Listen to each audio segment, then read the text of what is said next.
Councillor Wright, would you like to take your seat, please? Thank you. Good evening. Welcome to Bath and North East Somerset Council's full council meeting tonight, 13th of October. I'm Councillor Sean Stevenson-McGraw, and I'm the chair. So, first item on the agenda is the welcome and evacuation procedure. Jo, would you like to? If the continuous alarm sounds, you must evacuate the building and proceed to the assembly point. From this point, you follow the green running person signs to the exit using either the marble staircase at the end of the building nearest to Bath Abbey or the main staircase. Please do not use the lifts. The assembly point for this building is in Orange Grove on the green outside grounds. There's an evacuation chair for use by disabled people who so wish in the corridor outside the council chamber public gallery. Alternatively, the area at the top of the marble staircase has been designated as a safe refuge where persons needing assistance should assemble. Thank you. Thank you. Item 2 on the agenda is the appointment of the Vice Chair for this meeting. Unfortunately, Councillor Sarah Moore, who is the Vice Chair, is unavailable for this meeting. So I'd like to invite a nomination from the floor for Vice Chair for this meeting. Yes, Chairman. I propose Lisa O'Brien. Thank you very much. I assume I need to have a seconder? I'm happy to second that, Chair. Thank you very much, Councillor Guy. And I assume everyone's in favour, but can I see a show of hands in favour? Thank you very much. I assume I'll go through it formally. There's no against or abstentions. So come and join me, Lisa. Thank you.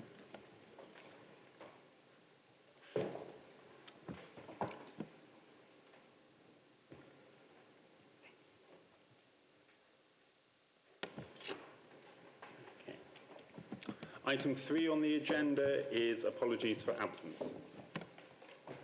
Yeah, thank you. I've had apologies from the following councillors: Rob Appleyard, Neil Butters, Paul Crossley, Tom Davis, Doug Deacon, Winston Duguid, Alan Hale, Sarah Moore, June Player, Richard Samuel, Karen Walker, Chris Watt and Dave Wood. And just to add, as a reminder, that the majority of those councillors who have been unable to attend for a period longer than 6 months, they are still subject to a dispensation, so they are covered by a dispensation. That might be the reason for their non-attendance. Thank you. I think Ryan is running a bit late, but he will be here. So I think Ryan Wills is running a bit late, but he will be here. Thank you very much. Item 4 on the agenda is declarations of interest. Jo, have any been given to you in advance? No, not to me, but if anybody wants to declare now, please go ahead. Thank you very much. Item 5 on the agenda are the minutes of the 21st of July. Can I have a proposer and then a seconder to say they're true and accurate record? Thank you very much, Councillor Jackson. And thank you very much, Councillor Warrington, for seconding that. I assume everyone, in favour of those. I shall sign them later. Item 6 on the agenda is announcements from the Chair or Chief Executive. First of all, thank you very much for coming this evening to this rearranged meeting. We're all very saddened that we've had to rearrange this meeting, obviously, of the passing of Her late Majesty Queen Elizabeth II. Obviously, here in Bath and North of Somerset, we put on a lot of activities to enable residents and members of the community to record their thanks and condolences to the royal family of the passing of Her late Majesty. And thank you very much to those ward members who supported their communities and helped their local area in those activities that were put on at that time. The only other thing I'd like to say is that my first meeting at the AGM when I became chair said I'd like to go out and meet as many parish and town councils as I could during my year of office, because I've been a councillor for Oldfield Park for 24 years. And I've been to about half a dozen so far, and I've got about another dozen in the diary. And it's very interesting for me to see what fantastic work parish and town councils do within our local area to support their communities and the diversity of those activities they put on for those communities. So I know the invitation has gone out, but if any other members or Bath members would like me to come and visit their communities and see what is happening in their wards as well, please do get in contact with the Chair's office, and I'd be delighted to come along and attend. Thank you. There are no items of any urgent business agreed by the Chair, so we now move to item 8 on the agenda, which is items from the public, and we have 5, and the first person is David Redgewell, who I can't see. No. Okay. Second is Caroline Heaton. Would you like to come up, please? Up to the...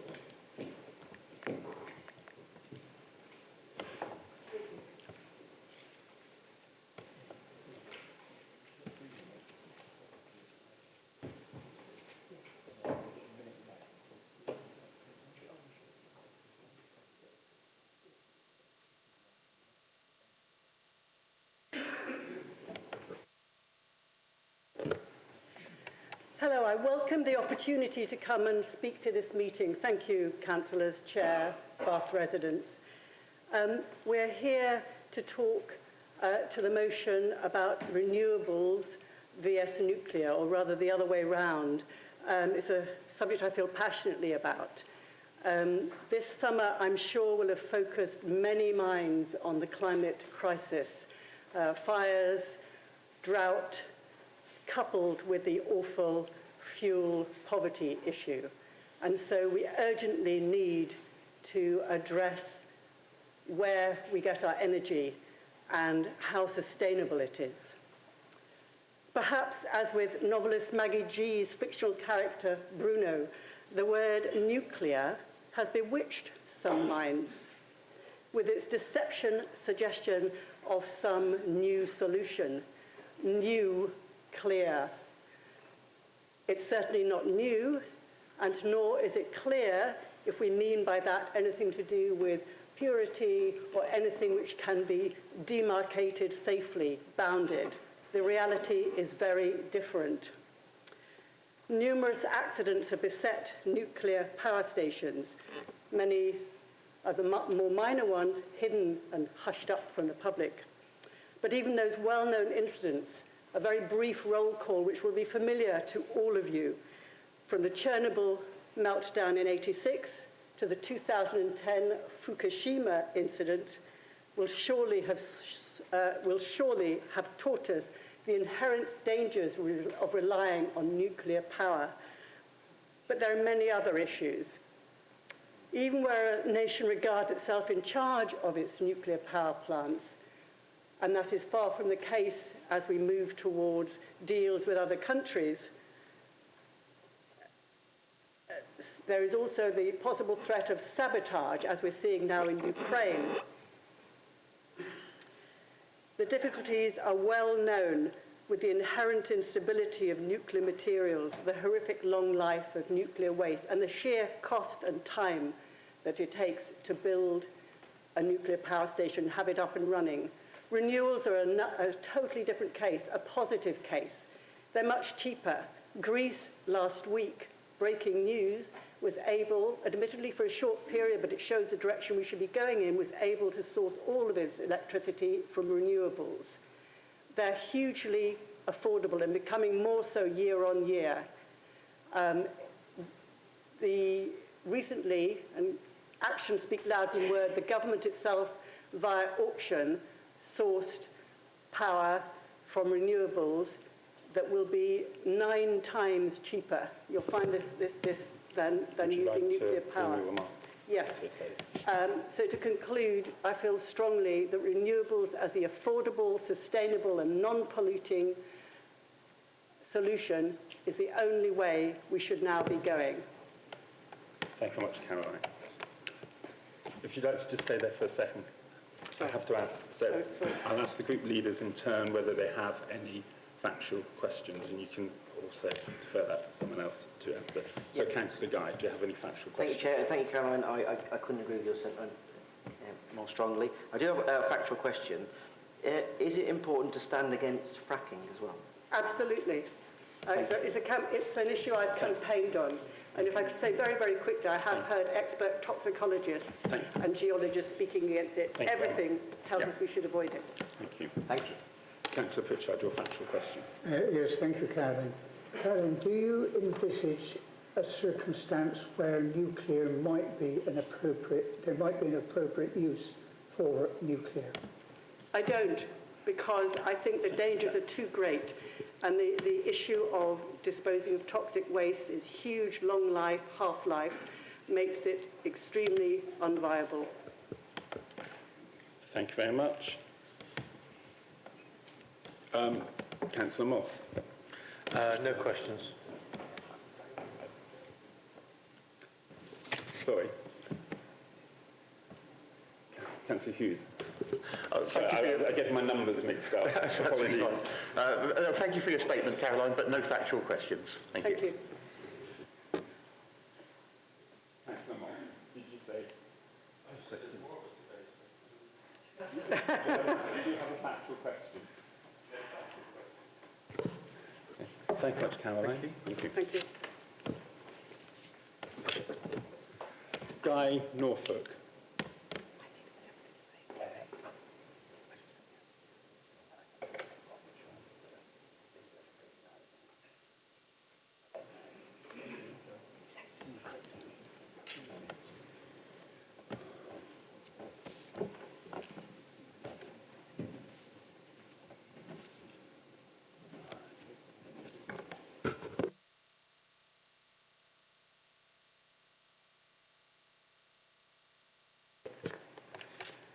Council, a major study published last month revealed that global warming has brought us to several disastrous climate tipping points.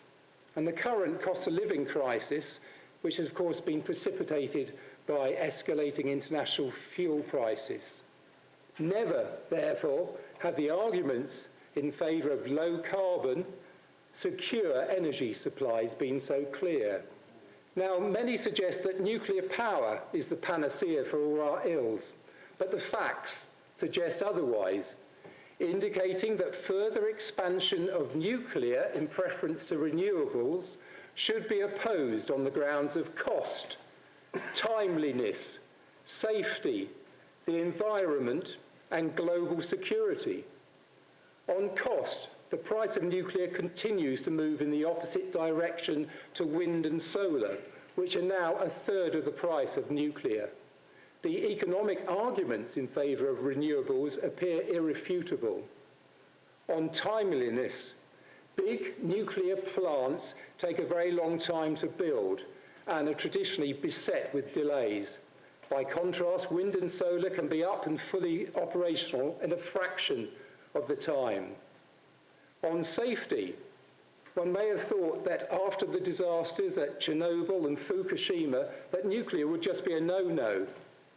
The current grave concerns about the safety of the Zaporizhzhia plant in Ukraine simply highlights the inherent dangers of nuclear. No comparable dangers apply to renewables. The environment is considerably damaged by mining necessary to extract uranium ore, and the ongoing problems with secure, safe storage of nuclear waste grows more acute year by year. For the sake of the environment, we need sustainable, cleaner, greener fuel, and only renewables can provide that. On global security, nuclear weapons programs are entirely dependent on civil nuclear power technology. If we are to meet the aims of the Nuclear Non-Proliferation Treaty, we need to cut off the routes to other nations obtaining these weapons, which means non-proliferation of nuclear power too. Renewable energy technologies are affordable, safe, and environmentally sound. And given the will, the UK could transition to 100% renewables. If successive governments had shown renewables half the love and attention they've shown to nuclear... So can just finish your sentence, please. to nuclear, then, I'm sorry, I've forgotten what I was going to say, and scaling up energy efficiency, home insulation and smart storage technologies, we wouldn't be facing the current cost of living crisis and gas crunch, and we would have done a lot more good for the climate and environment. Thank you very much, Guy. So again, if you just stay there for a second, I'll ask the four group leaders in turn. So, Councillor Guy. Thank you, Chair, and thank you, Guy, for your statement. Really appreciate that. I'll ask you the same question as Caroline. Is it important to stand up against fracking? The important issue that I'm here to address today is nuclear versus renewables. Councillor, and that's not a factual question on the statement that he... I'll happily withdraw it, but I think I made my point. I understand where you're coming from. Councillor Pritchard, do you have a factual question with regard to the statement? Thank you for your presentation, Guy. No factual questions. No. Councillor Hughes. Hi, guys. Thank you very much for your statement, but no factual questions. Thank you. And Councillor Moss. Thanks for the statement. No factual questions. Thank you very much. Thank you very much. Thank you. David Andrews, would you like to come forward? Thank you.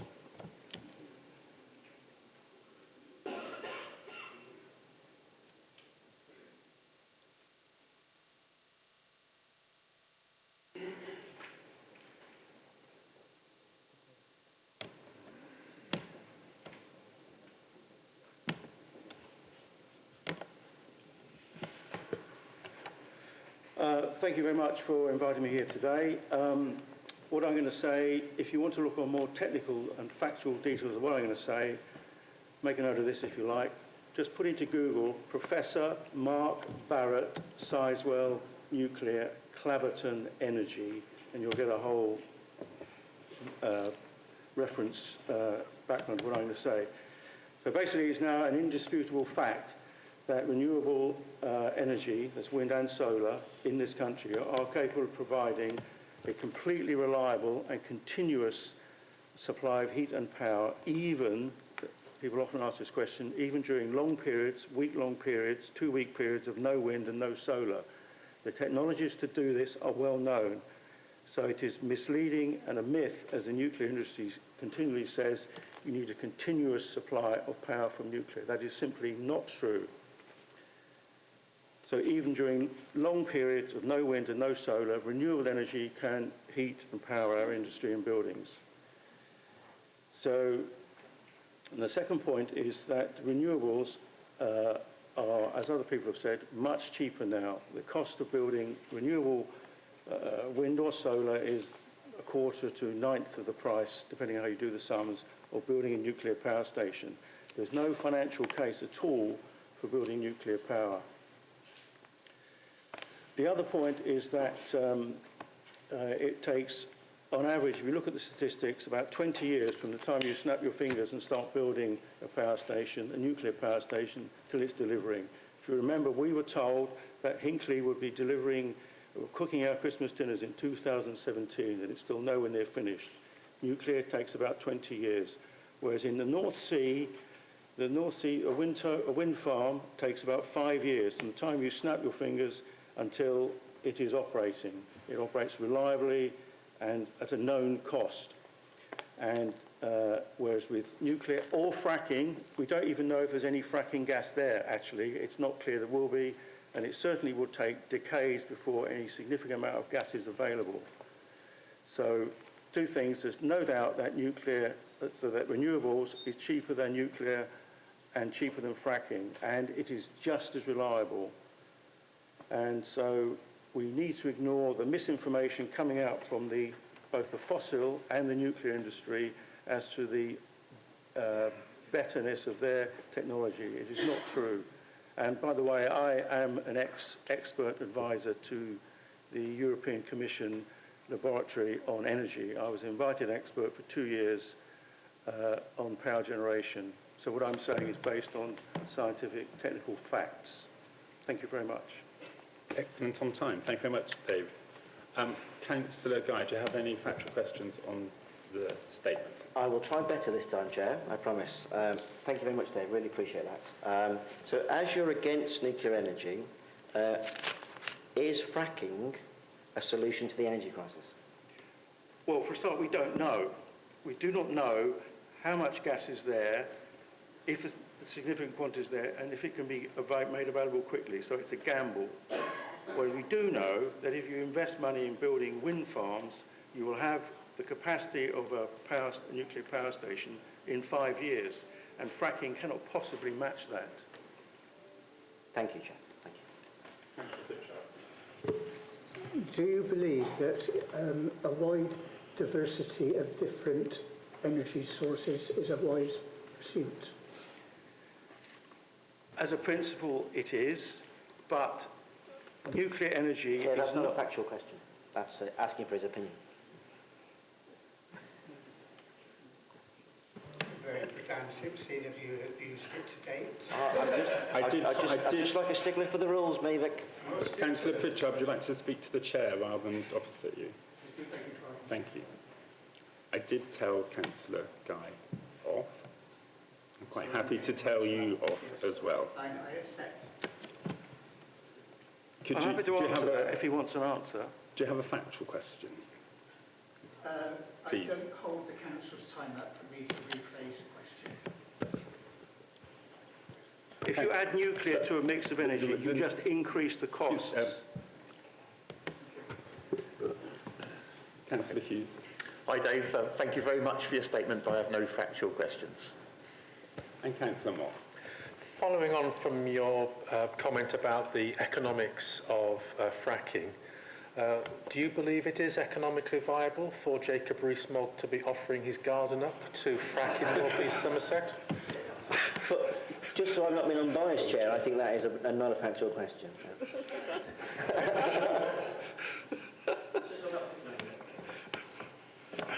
Dave, you don't have to answer. Dave, that is a factual question, so there's no need to answer it. For information, he does have a very big garden. Thank you, Ed.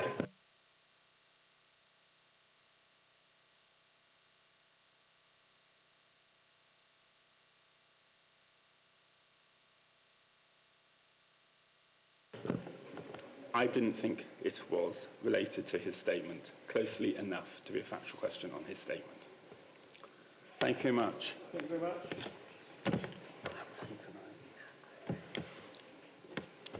And the last public speaker this evening is Charlotte Howell-Jones.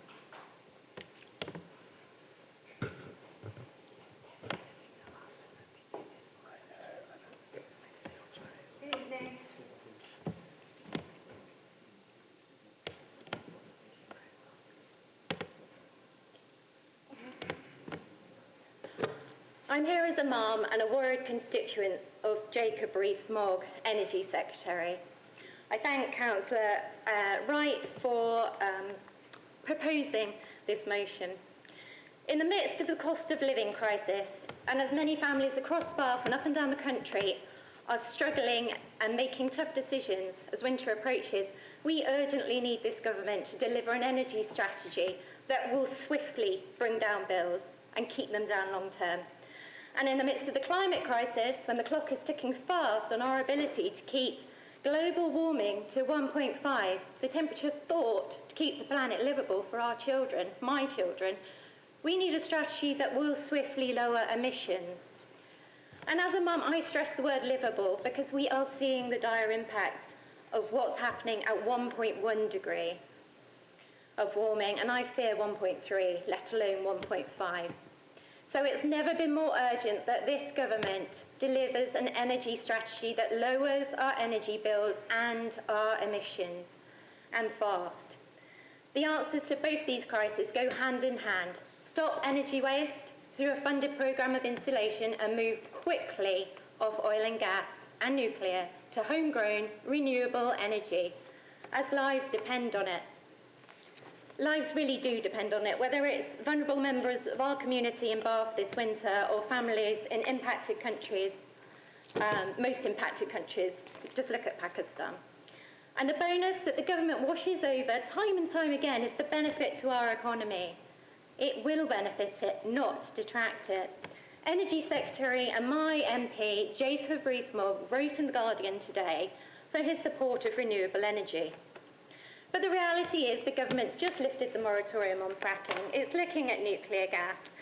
and supported 130 new oil and gas fields, all the while actively blocking homegrown onshore wind and solar as outlined in this motion. So please do look at the figures on that, because it's unjustifiable. No more misinformation and greenwashing. It's time they had our backs while honouring our climate commitments. We demand a long-term, coherent plan to fix the UK's energy system. Moving the UK off nuclear, oil and gas by stopping energy waste through an ambitious home installation programme and switching to homegrown renewables, which are now 9 times cheaper than UK gas, is the solution. Thank you. Thank you very much, Charlotte. If you just wait there and see if there's any factual questions. Sorry if I was a bit loud, I'm a bit nervous. You're doing well, thank you. Councillor Guy. Thank you, Chair, and thank you, Charlotte. You did very well. No questions. Thank you very much. Councillor Pritchard. Yes, thank you, Charlotte. No factual questions, thank you. Councillor Hughes. And Charlotte, thank you very much for your statement, but no questions. Thank you. Councillor Moss.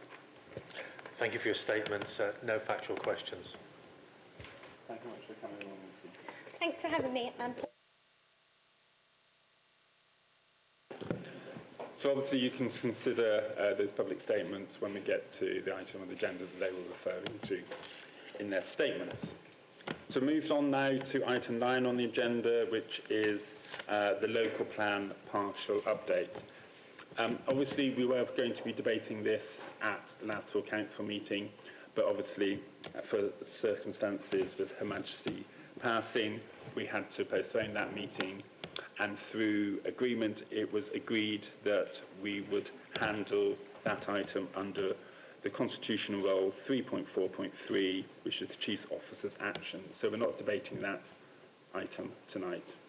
Okay?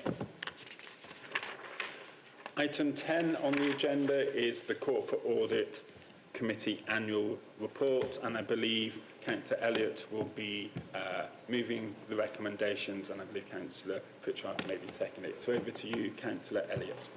Thank you, Chair.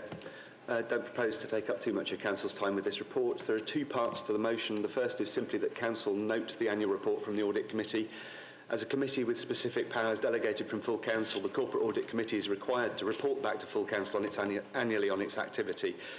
You have the report to browse at your leisure, so I won't repeat it now, but I'll simply highlight that it covers the work of the committee in its financial governance role, overseeing both the annual accounts and the Council's treasury management function, an absolutely key, if unglamorous, function of the Council, ensuring that the Council's investments are both secure and making returns on or above the required benchmarks. The report also sets out the work we've undertaken with both the external auditors and the internal audit team to ensure that the Council has a robust risk management and governance process. I commented on this more extensively last time I reported back to full Council, but in my view there continues to be a systemic problem across the country with the underfunding of external audit, and there is a consequential knock-on to the timeliness of the service that the external auditors provide to us. In short, they're always behind. But this is not a problem this Council has it within its power to resolve. It's a national problem and it needs resolving through the Public Sector Audit Appointments Body. I'd like to thank the officers who've presented to the committee over the period for their diligence and hard work. As I say, a lot of this is unglamorous, but it's the kind of work that provides the solid base on which the rest of the Council's business is able to build.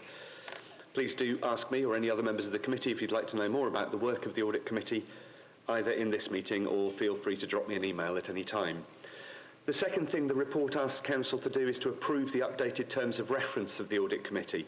They've been updated to explicitly include responsibility for monitoring the Council companies' governance, for example, the wholly owned Aquis group of companies. I hope you'll agree that this is a sensible inclusion, and we have in fact already been doing some work in conjunction with the Corporate PDS Committee on Aquis governance. I move the item as detailed in sections 2.1 and 2.2 on page 27 of the report pack.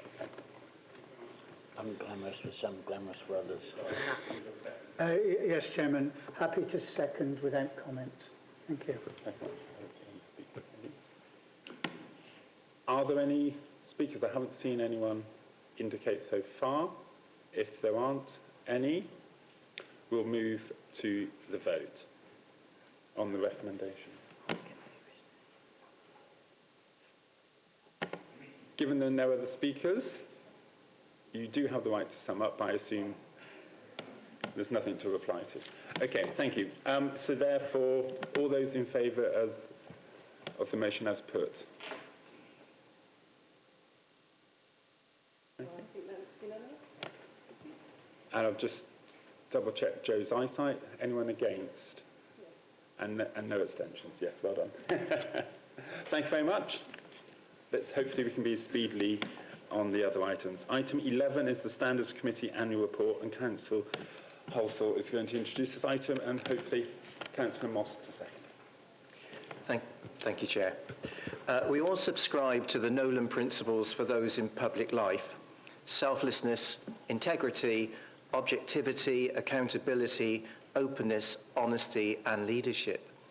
They were published as long ago as May 1995, over 27 years ago. Standards and the Code of Conduct are about ethical behaviour in our work as councillors and following rules of conduct that are clearly set out. The Standards Committee fulfils an important role for Bath and North East Somerset Council and the parish and town councils in our area.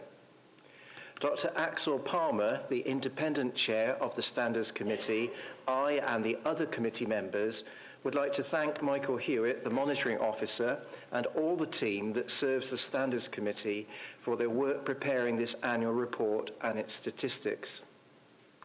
There is significant public concern in maintaining standards. Bath and North East Somerset Council continues to champion and demonstrate the highest standards of ethical behaviour. The Bain Standards Committee Annual Report runs from deals with the period 1st of April 2021 to the 31st of March 2022. There was only one case referred for investigation that didn't involve any councillor on this council. I invite councillors here to adopt the annual report. Thank you very much, Councillor Halsall. Councillor Jackson. Thank you very much, Chair. I'm very pleased to second the Standards Committee report. As a member of the Standards Committee from 2007 to 2015, I know just how difficult and delicate the work is. And I've always been inspired by the independent members, the volunteers on this committee. I'd also like to thank the officers for a very clear and concise report, and indeed for an excellent statement of the purpose and nature of the committee from Councillor Halsall. Obviously, the goalposts have been moved since 2015, with some of the grounds for complaints now considered criminal offences and handled separately. But the essential task of taking action over events or opinions which bring the council into disrepute remains.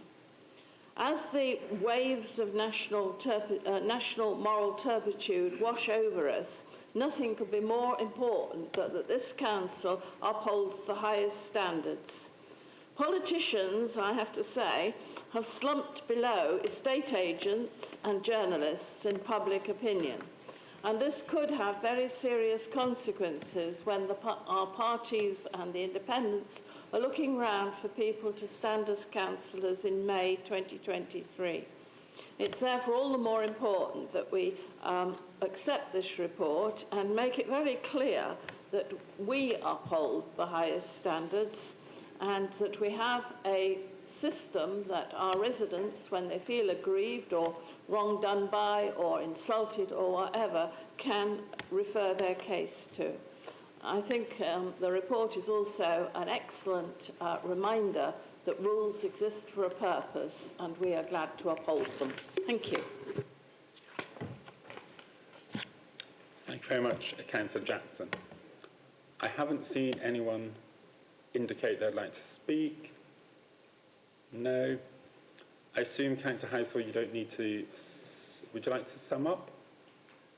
Only to say I'm very grateful to the commentary of Councillor Jackson, which is always incisive and interesting as ever. So nothing more to add, and I suggest we move to the vote. Thank you very much. Can I see all those in favour of the motion as printed? Thank you very much.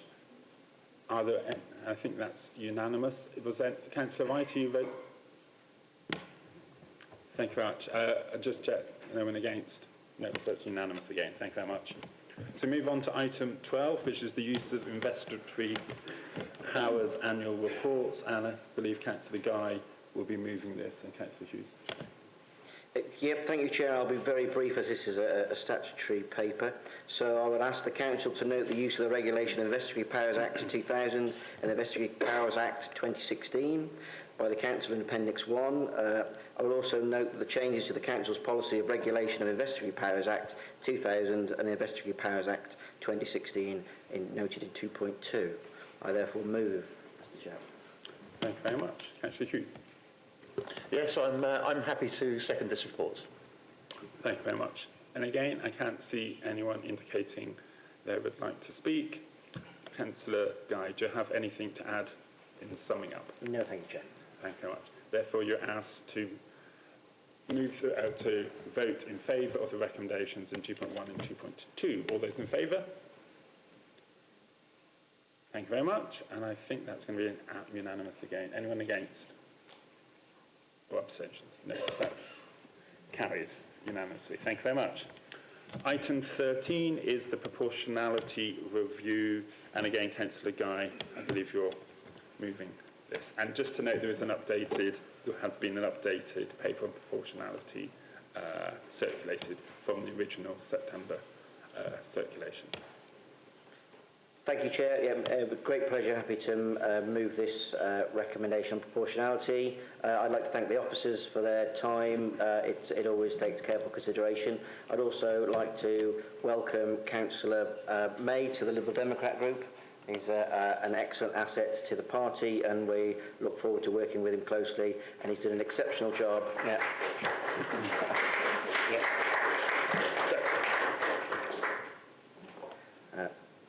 I shall carry on. I've no doubt that my esteemed colleague on the opposite side of the floor will add some colour to the motion, so I will hand it over to him to second it. Councillor Guy, I believe that you're going to move the recommendation plus some additional words. Oh, yes, as printed, sorry, yes. As seen, yes. Yeah. Yeah. Okay. Councillor Moss. Well, I was going to move it formally, but as Kevin said he wants me to add a bit of flavour, then I can quite happily do that. I mean, it's probably appropriate that the Labour group actually seconds this, as we're the only group who don't actually have a dog in this fight. So we can independently second this report. And I assume as well that this will be a semi-permanent agenda item in council meetings, as that appears to be happening. I mean, clearly we can't decide whether this is musical chairs or just the fact that on this side that we've been sat with our deck chairs and our popcorn over the last couple of months, watching the rotating chairs around the chamber. And I suppose in seconding it, I can only hope that the pressure on officers to be reissuing lanyards, to be the IT officer on semi-permanent standby to change the council details on the website. I think that's enough flowery additions. I'm sure I can say the honest, but happy to second this report, and happy to second when it comes up at future council meetings as well. Thank you very much. I haven't seen anyone who has indicated. Forgive me. Councillor Jackson. Wondered if we could have a bit of clarification about the information on the first sheet where it says that the chair of the Standards Committee is a Lib Dem. I had always thought it was an independent member who was the chair. Have things changed? Shall I answer that, Chair?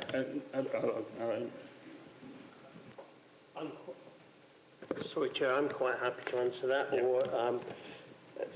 The situation with regard to the Standards Committee is that it is perceived and best practice that it be chaired by an independent person, someone independent of all the parties in the council, and we have an independent chair in Axel Palmer, and he chairs the meetings.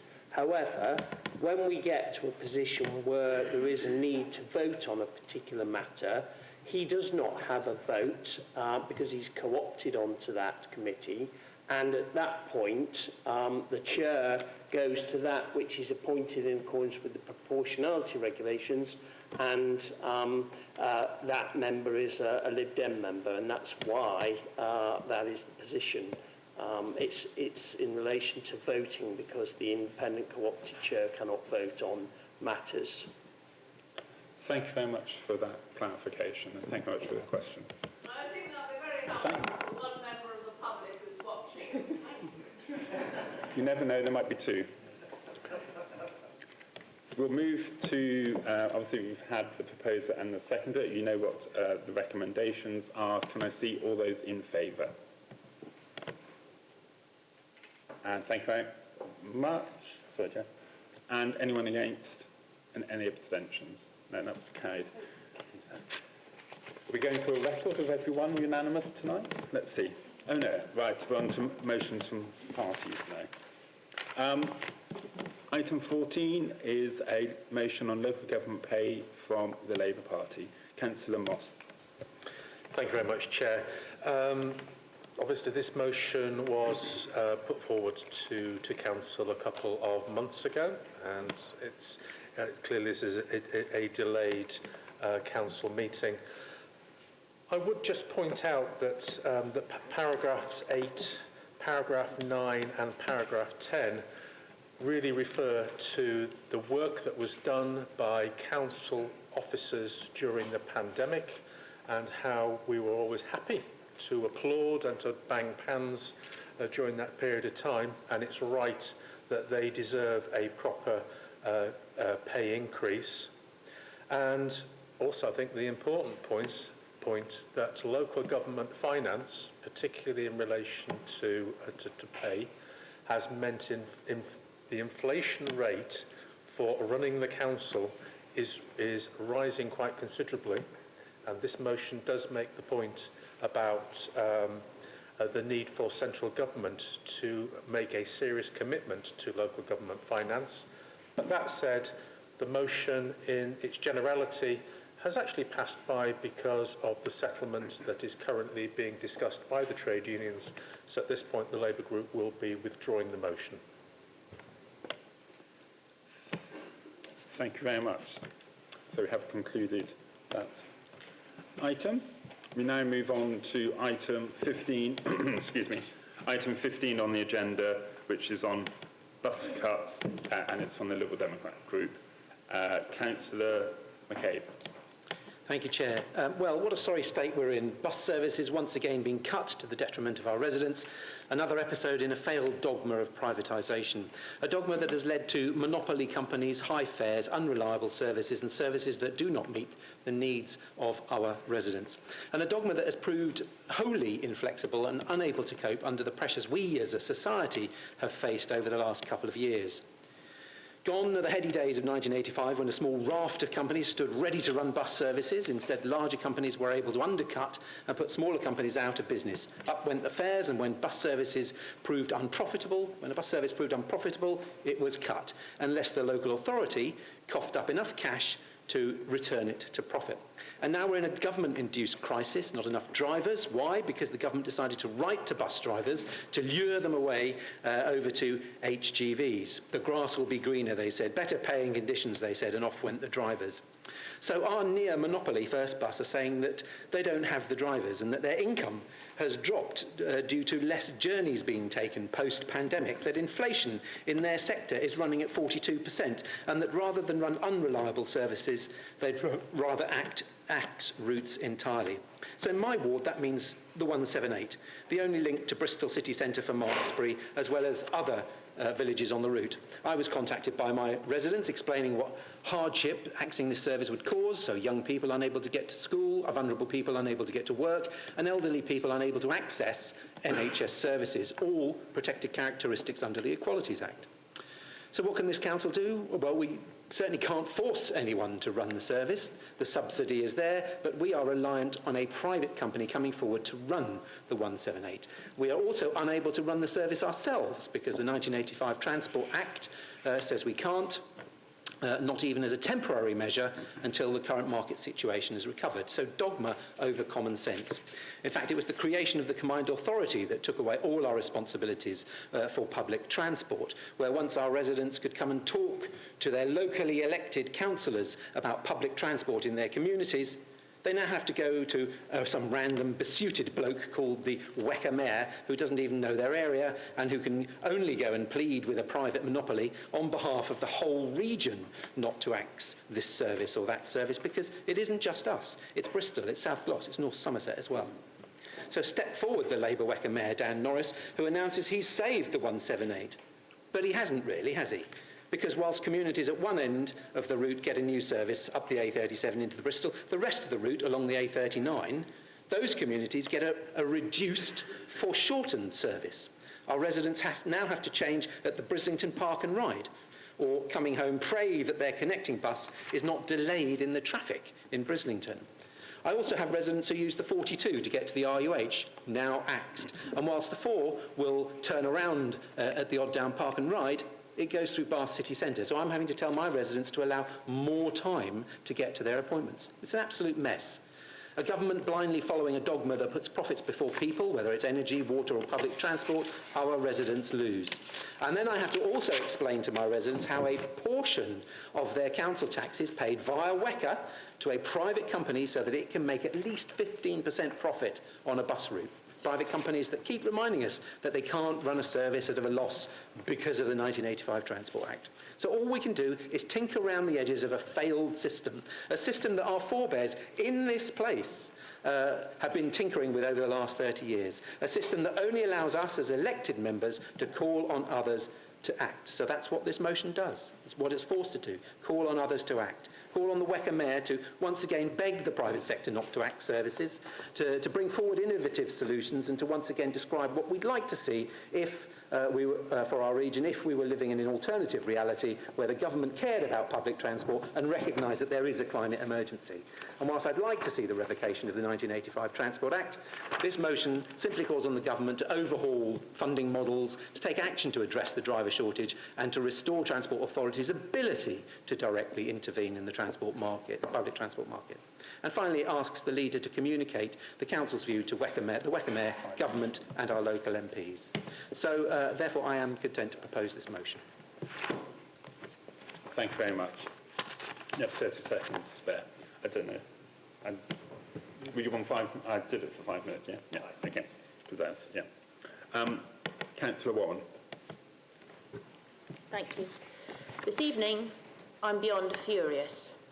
Between a government that has, as ever, stacked the odds against communities and in favour of big companies, a West of England mayor whose only purpose appears to be political stunts and photo ops, and the second largest regional bus operator in the UK whose strapline says it makes journeys easier for customers, across Bath and North East Somerset, it's our most vulnerable residents, those without access to their own car who have been caught in the middle and treated with contempt.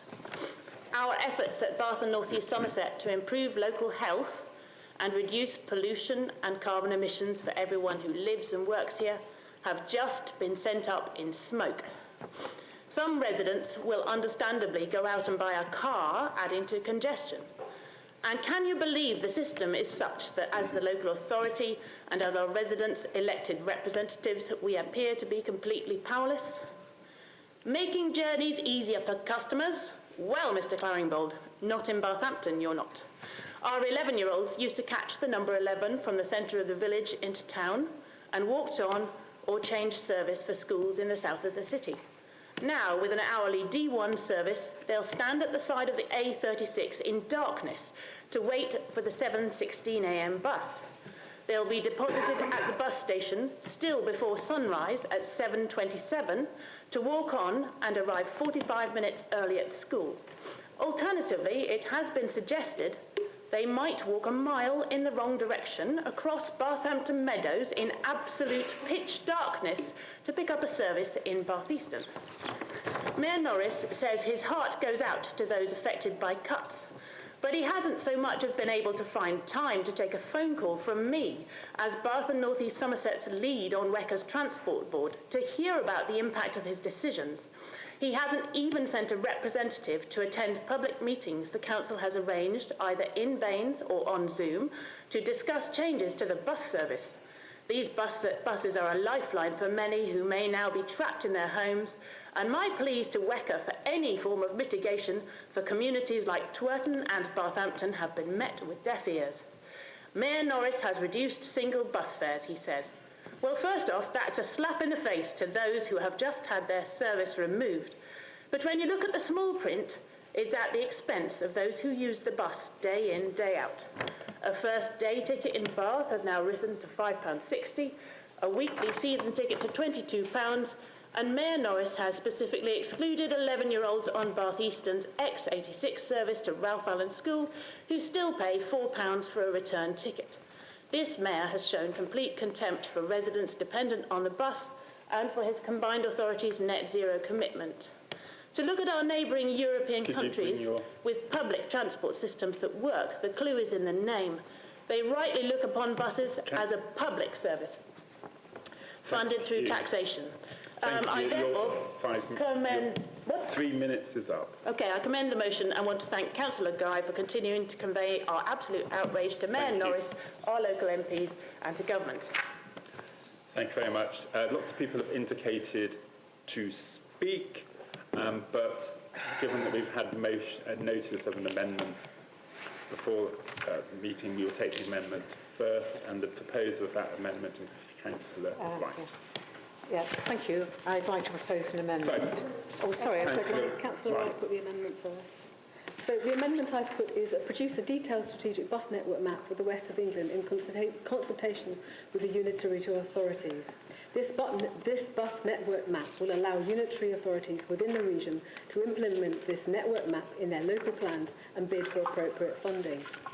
We all do go on about buses. However, what we fail to mention is the real need for a network map and joined-up planning for the bus services across the West of England region. I would highlight that in the recent Bath Area Forum, officers spoke about the various issues needed for residents to focus on the new consultation on the local plan. However, it was clear nowhere in the transport section did it mention buses. It mentioned taxis, walking, livable neighbourhood, cycling, but it didn't mention buses. So we are about to embark on a local plan consultation ourselves in Bath and North East Somerset, and we have not even put in a network plan. So hence the reason why I think it's really important that this amendment is put into this motion. Thank you. Thank you very much, Councillor Wright. Is there a seconder for that? Sorry, do you accept it? Sorry. Councillor McCain, do you accept the amendment as proposed? No, but the mover of the amendment will be delighted to know that WECA already produced a network map, which can be found on the Travel West website, and I understand in our local library. So another reason to visit the library. So I've got it my way. Is there a seconder for Councillor Wright's? Thank you very much, Councillor Moss. So therefore, we are debating the amendment.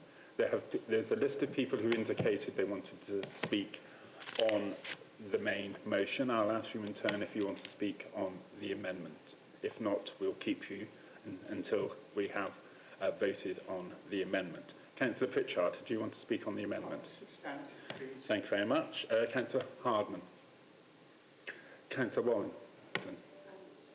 Substantive. Councillor David. Councillor Jackson. Thank you very much. Councillor Hodge. Substantive. Bromley. Substantive. Councillor Hurst. Councillor Whitegate. Substantive. Yeah, I've done that one. Councillor Romero is the last one. Substantive. Therefore, so no one's speaking on the amendment.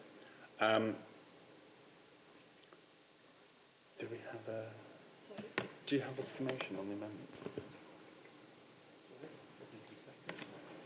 Yeah, Robin seconded it. No one wants to speak. Robin, you didn't want to speak. Okay. Who sums up? There's been no debate. Goes back to Councillor McKay. Councillor McKay. Is that correct? Was it good? Can I? You vote on the amendment. Yes, but I'm just saying, no one sums up because there's been no debate. There's no explanation. Apologies. So we're going straight to the amendment then. Can I see all those? So I think it's Councillor... I was just going to suggest perhaps Councillor Wright would like to withdraw the amendment as Wecker already produced that what she wants. You've already said that, and Councillor Wright wants to continue. There's been no debate. Also, no one wanted to debate the amendment. I was just checking whether anyone needed, therefore, to summate on the amendment. So we'll move straight to the vote. Can I see all those in favour of the amendment as put by Councillor Wright and seconded by Councillor Moss?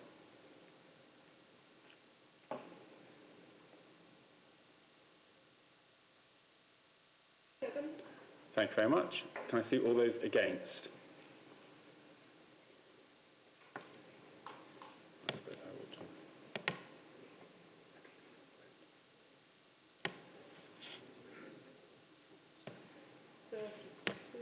Thank you. Yeah. 33. Thank you very much. And any abstentions? Thank you very much. So it's, yeah, fine.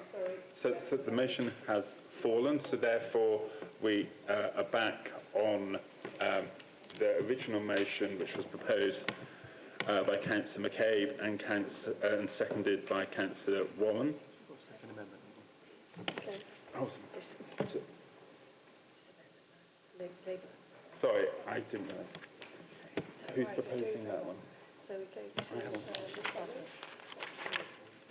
I don't have that one. Okay. Councillor Harman, sorry. I read it as a amendment from the Labour, Green and Labour. Apologies. Thank you. Before we start, I'd just like to point out a typo for number 6, which says reduced fares do apply. In fact, they do not apply. I'd like to propose this amendment because I think it presents a far more coherent motion on what is happening and what could happen to our bus services.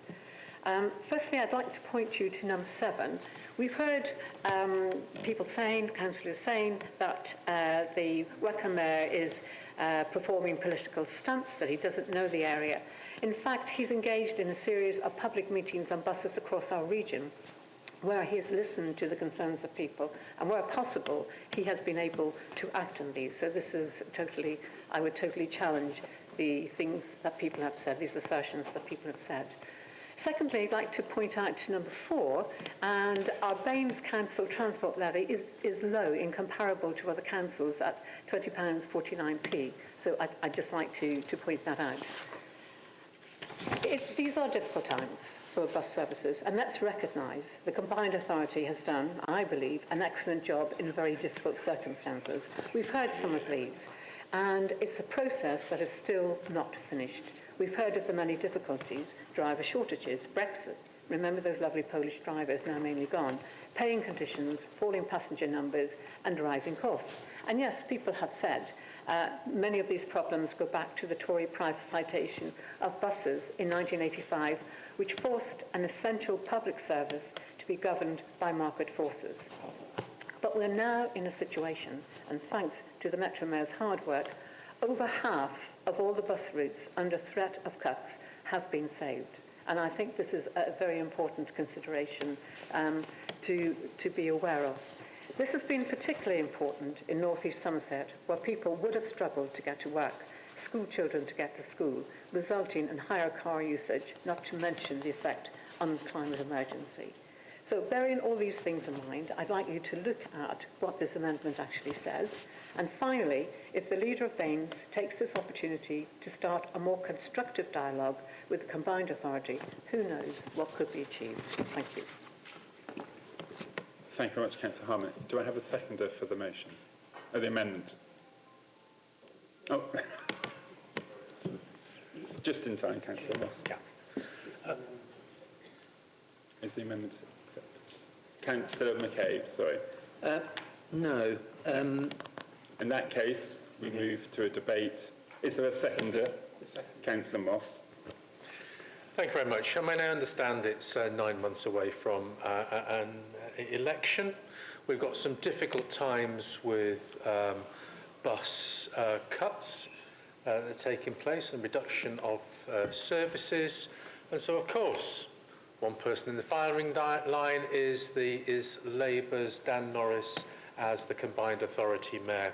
And this motion, of course, is quite confusing because, first of all, it correctly identifies that there is an issue with cuts to, or problems, cuts to bus times, to bus services. But the other bit is, of course, it's all down to that nasty Dan Norris who doesn't know anything about North East Somerset and Bath, despite living here for God knows how many years, and despite being the MP for North East Somerset for a number of years.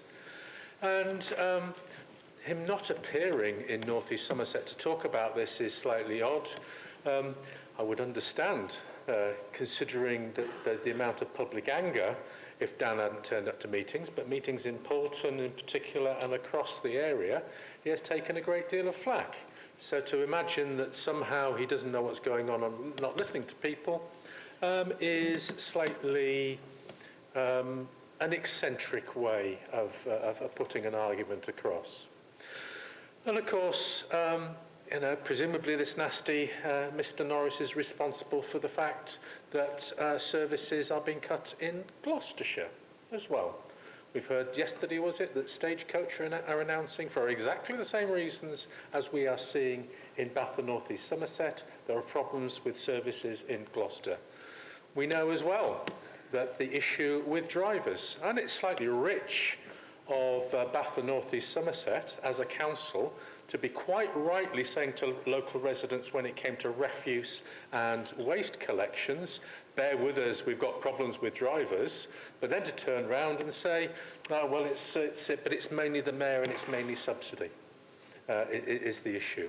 We do have a problem with buses in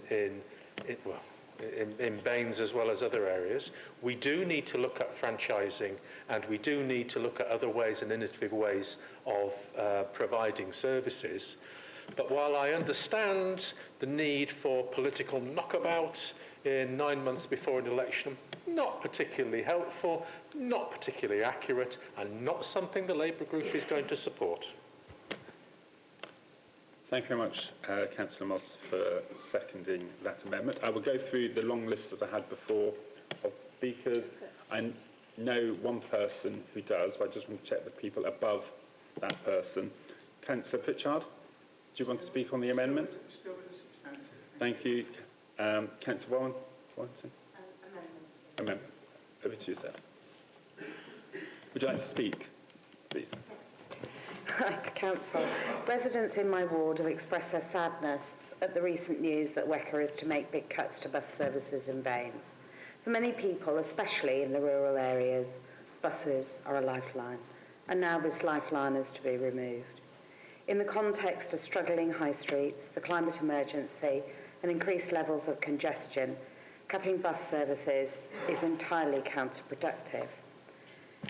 Financial support to bus companies from government has been extended to March 2023, and this council pays more than £5 million to WECA every year for transport services. In return, the very least residents should expect is a fully functioning bus service.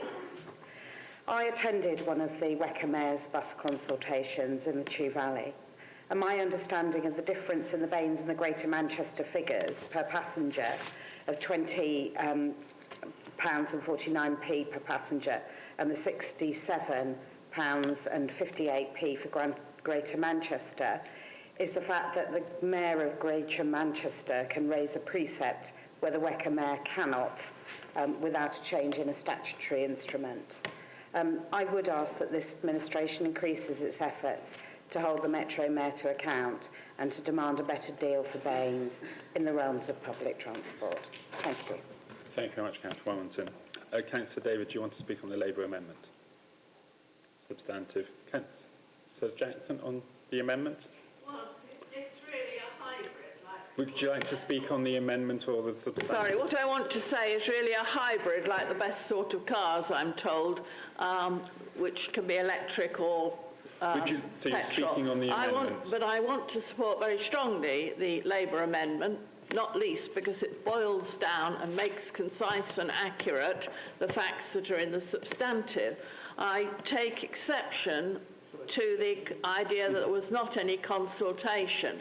The ideas about consultation filtered right through to Westfield Parish Council, where they not only debated the issue and sent in support to the Wecker Mayor, but they themselves got on their 2 feet, went to the bus stops and did their own survey of bus use in Westfield, and then sent what the residents wanted, and then sent the results into the Wecker Mayor, who I'm glad to say has reprieved the 82 bus on which they depend to get to that hub of civilization, Poulton.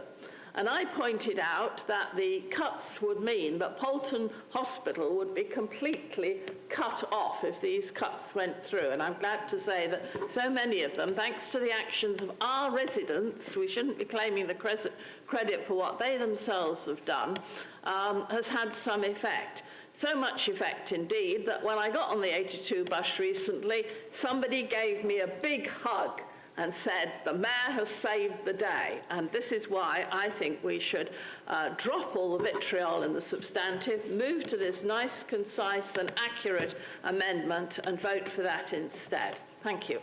Thank you very much. Councillor Holt, would you like to speak on the amendment? Yes, please. Thank you. On the amendment? No. No, I don't. Sorry. That's no. Councillor Bromley, would you like to speak on the Labour amendment? No, substantive. Thank you very much. Councillor Hurst. Yeah, I'd like to actually speak on both, if that's possible. So, in terms of the amendment, I listened carefully to Robin's warm words, and it just is nonsense, really. It is totally political, and your amendment is totally political. And I particularly take objection to the points in part 4 about the comparison on the levy between Bains and Greater Manchester. It's just totally misleading propaganda that the mayor was peddling at the consultation meetings. It's not comparing apples with apples or anywhere close to it. It's a way of trying to beat the drum to try and create more money and income revenue for the Wecker transport area. And it's just not a true comparison, and it's just misleading the public to kind of put that up there. And I made that point when I attended the Dan Norris meeting in Southdown. The second point I wanted to make also was that it was focusing on the actual consultation events and the consultation process, and it was a farce. He listened, he came and shook everybody's hand and smiled nicely, but actually the detail of what people were saying, the pain that people were sharing, was not listened to and not responded. And it's lovely that the people in Poulton are going to get their bus service saved, but what about the workers in the RUH? What about the patients at the RUH? What about all those people who are struggling to make appointments in our main hospital? Why is he not listening to them? This amendment is rubbish, and we should reject it. Thank you.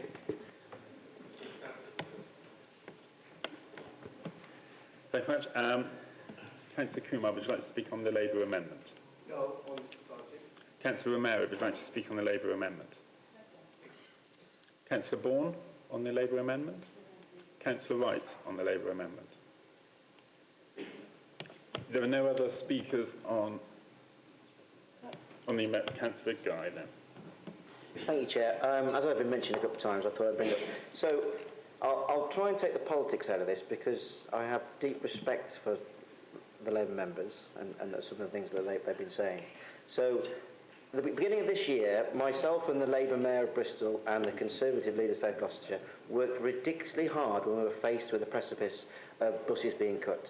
And we found the money from our 3 authorities after being asked by the Wecker Mayor, you need to find this money. So we worked ridiculously hard as 3 political parties and 3 leaders coming from different angles to find the money.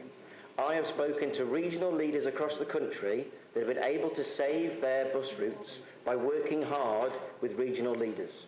Unfortunately, unfortunately, just because you've had the experience of Dan Norris being parachuted into your Labour wards and he's fixed your one bus route, I can give you my example is that Dan Norris has not worked in any way near the capacity that he could have done to save our buses. And unfortunately, when Lib Dem members mention him by name, they are not having a go at the Labour Party locally, they're not having a go at the Labour Party generally, but they're having a go at this man who has failed us in some of our most deprived areas. And that is what they are saying. So please take that on board. Thank you, Mr. Chair. Thank you very much. So there are no further speakers on the Labour Party amendment. It's been proposed and second. Can I see all those in favour? Sorry. Sorry. Nat, sorry, I had in my list, and then I was to speak on the amendment, and I said no, he's speaking to his substantive. So Just to sum up on the debate on the debate on the amendment, I think you know, on the one hand, I would say we quite recognise that Dan's hands are tied by the situation he finds himself in, but I think you underestimate our irritation with his failure to engage. So when he started his round of consultations, we asked WECA officers what this was all about. They had no idea. They didn't know about it. You know, you talked about the difference between the two levies, and as was raised by my colleague opposite, that is utterly dependent on a precept that the Greater Manchester Mayor can raise. And the consultation I went to in Southdown was all about Down laying the groundwork for a precept, a mayoral precept, that will, in the long term, will hopefully sort some of this problem out. But even he acknowledged that in the short term, his hands are tied. He's got the money that the local authorities stick in, and that's it. And costs are going up, and the same amount of money buys you less. So hence, he hasn't saved the 178. He's done his job, and he's got another company to step in, but it's a reduced service. But that's, maybe he would say that that's all the money will get you these days. And I think that we get the long-term bit, but the short-term, I understand his hands are tied, but he's really, I think he's failed us, and so that's why I'm rejecting your. I can understand why you put those forward, but I reject them. Thank you very much. So we've had the commentary back on the amendment from the mover of the substantive motion, so we vote on the amendment. All those in favour of the Labour amendment? 6. Thank you very much. 8. And those against? More, but how many more?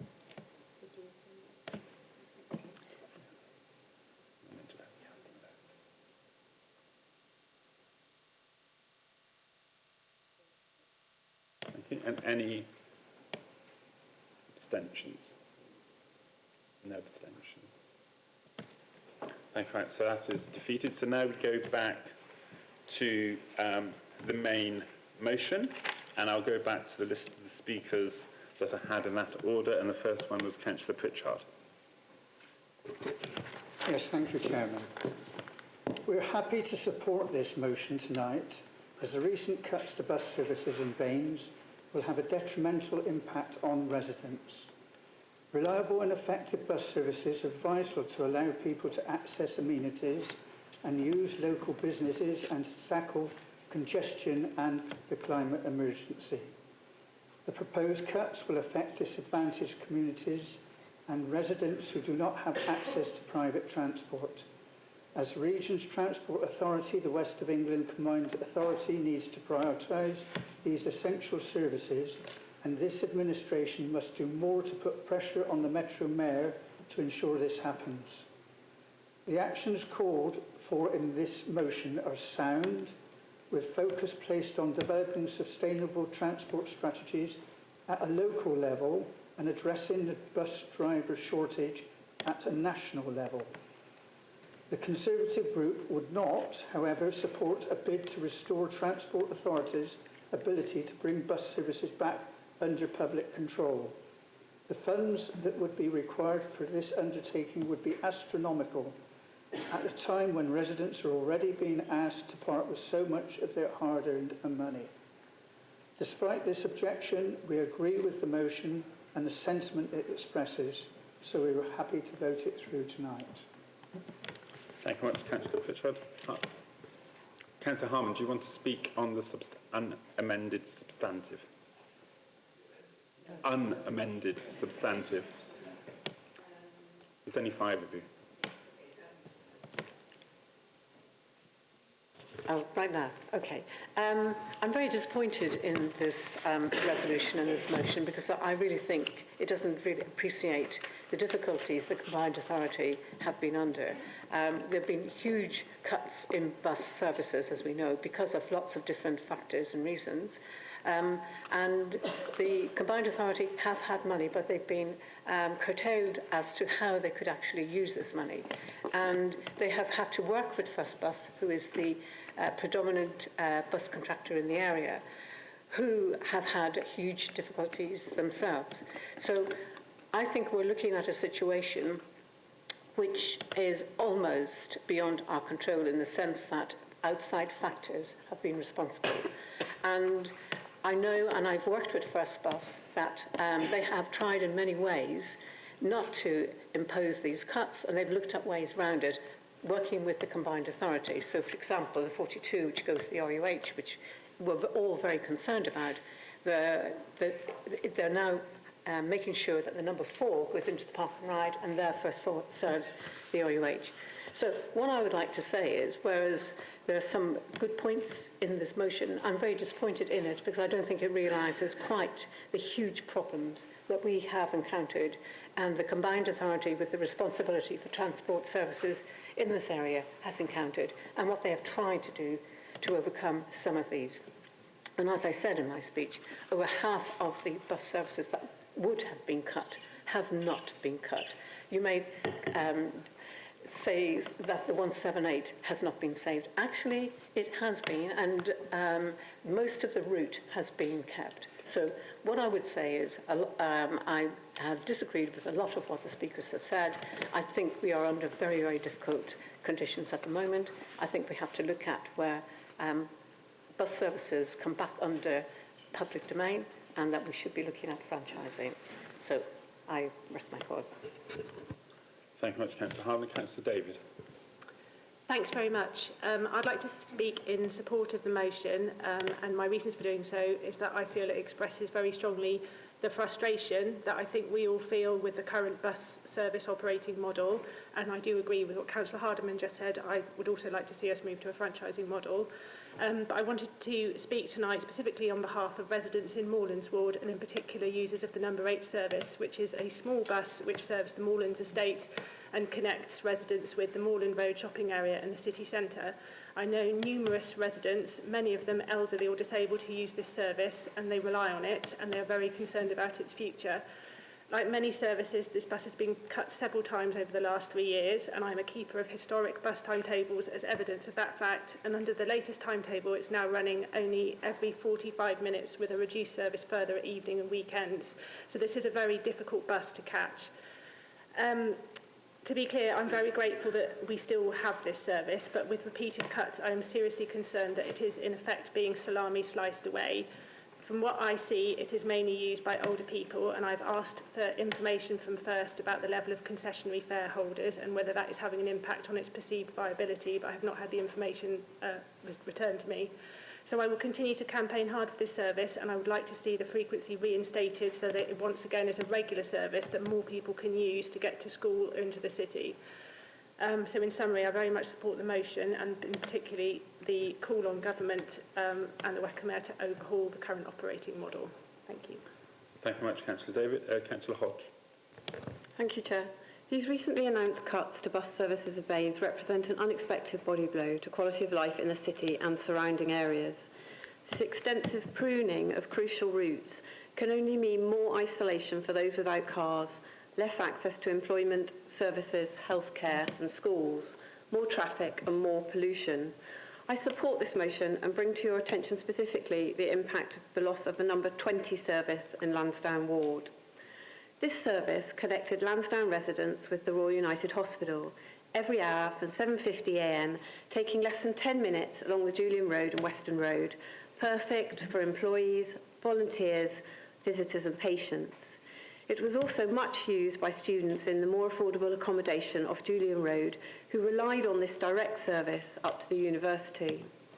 Residents write to me frustrated and impatient for change, with great suggestions for improving our mass transit options. A recent proposal described a fleet of small electric buses. What a good idea. As Lib Dems, we champion sustainable transport, but as this motion notes, at a local level, our hands are tied. It is the combined authority which is responsible for planning bus services.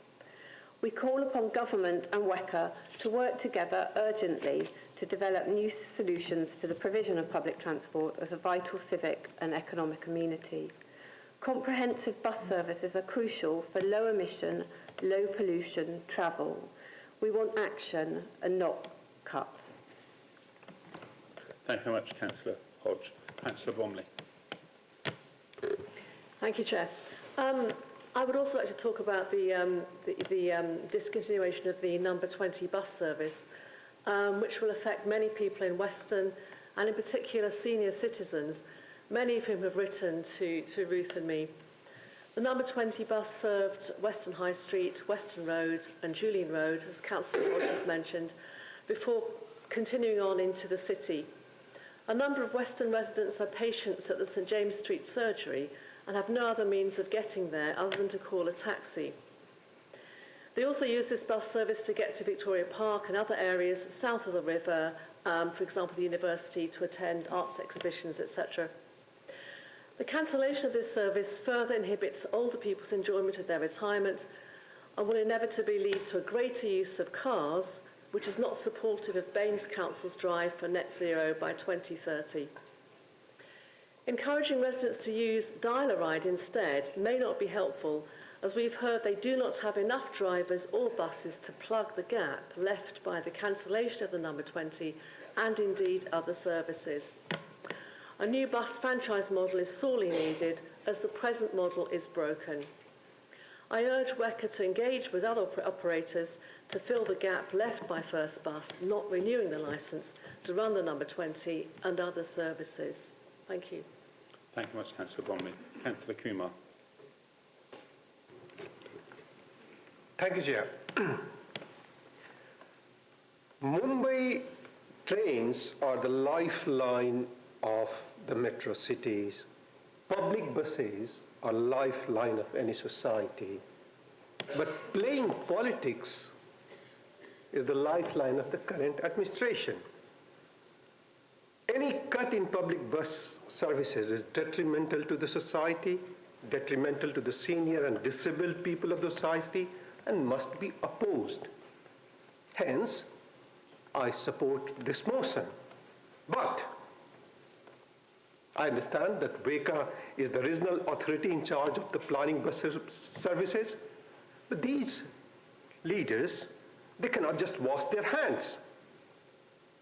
If Mayor Norris is unable to provide more services and cut the bus services, the incompetent local authorities, they must have been firm in demanding better services. I understand that WECA is in charge, because the problem is that there is a saying in Hindi, "Jab saiya bhaye kotwal, to ab dar kahe ka?"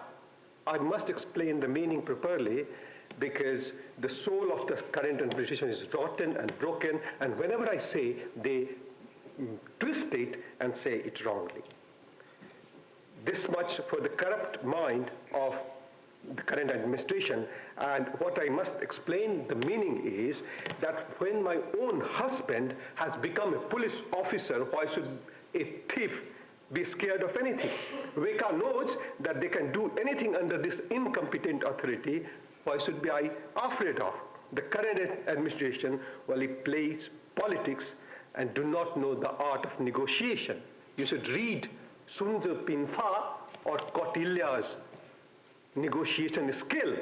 That has been evident for Cleveland Bridge, And now it is very, very clear in front of everybody on this account that buses are cut. Mayor Norris was certainly there. I met him in Southdown, and I'm sure that a couple of councillors were as well there. If Bain wants to levy half, or give contribution of $500,000, why not make it more? Give it more, and take money, how to make money from many sources. I know because of time I cannot speak more, but stop playing politics. And by the way, it is not 9 months, it's less than 7 months for the next election. Thank you. Thank you, Kumar, for your contribution. Councillor Romero. Thank you, Chair. I, like Councillor Hardman, am disappointed, but not with the motion, but what we are faced with. Dan Norris, the Weckham Mayor, promised to listen to residents, but while he convened various meetings about bus services, it does not appear that he actually paid any attention to what people were saying. At the meeting held in Southdown on the 2nd of August, the message from residents was loud and clear. Bus services in and from Southdown were highly regarded, and what was wanted by residents was more, not fewer bus services, and these should be at an easily affordable price. As has been stated by others, there was a clear message back from the Weckham Mayor at that meeting, and that was all about him getting to set a precept, taking more money from residents, but not necessarily for the individual services which clearly matter so much to Southdown residents.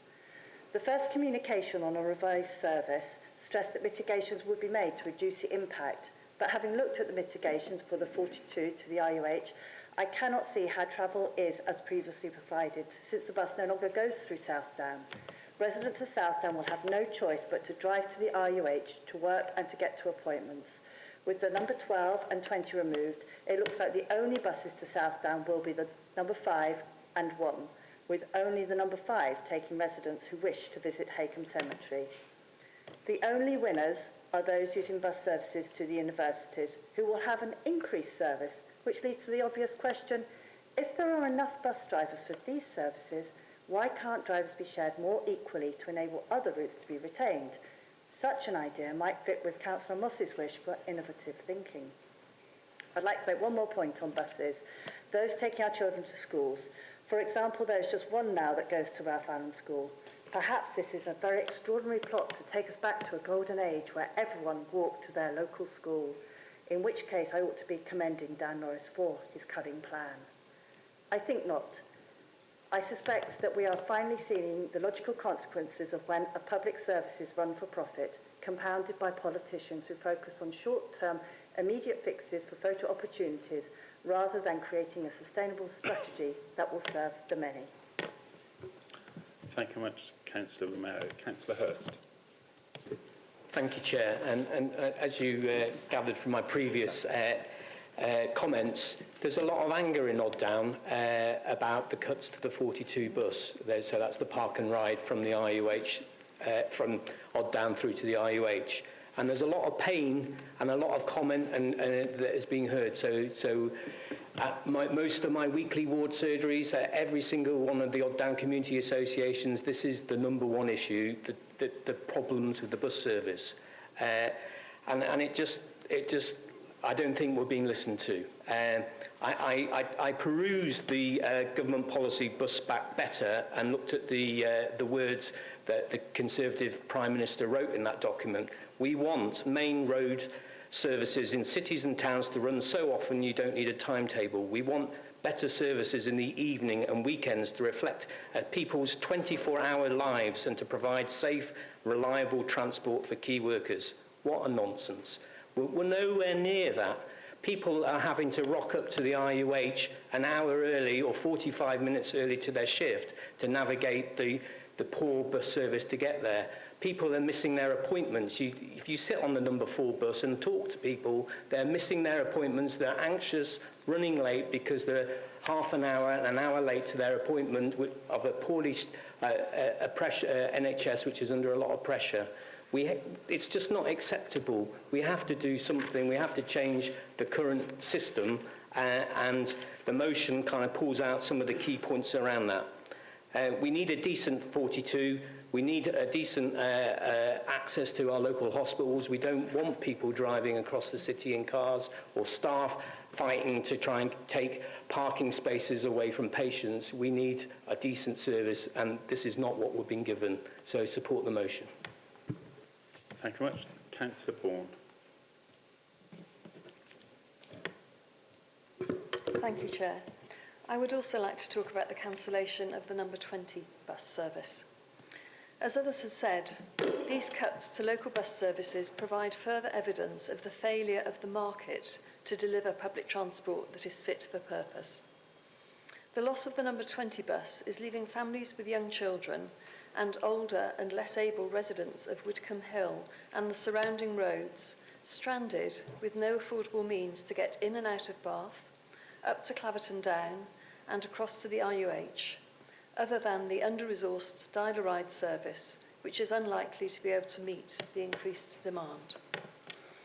Those who are fortunate enough to own cars will have no choice but to use them more often, further clogging up our roads, putting more pressure on parking and reducing air quality. Those without cars, many of whom have given them up due to physical impairments, such as sight issues, and some who gave them up in the knowledge that there was a local bus service, will have to pay far more to do their shopping, to go to work, to attend medical appointments, and to engage in the social activities that help maintain health and well-being.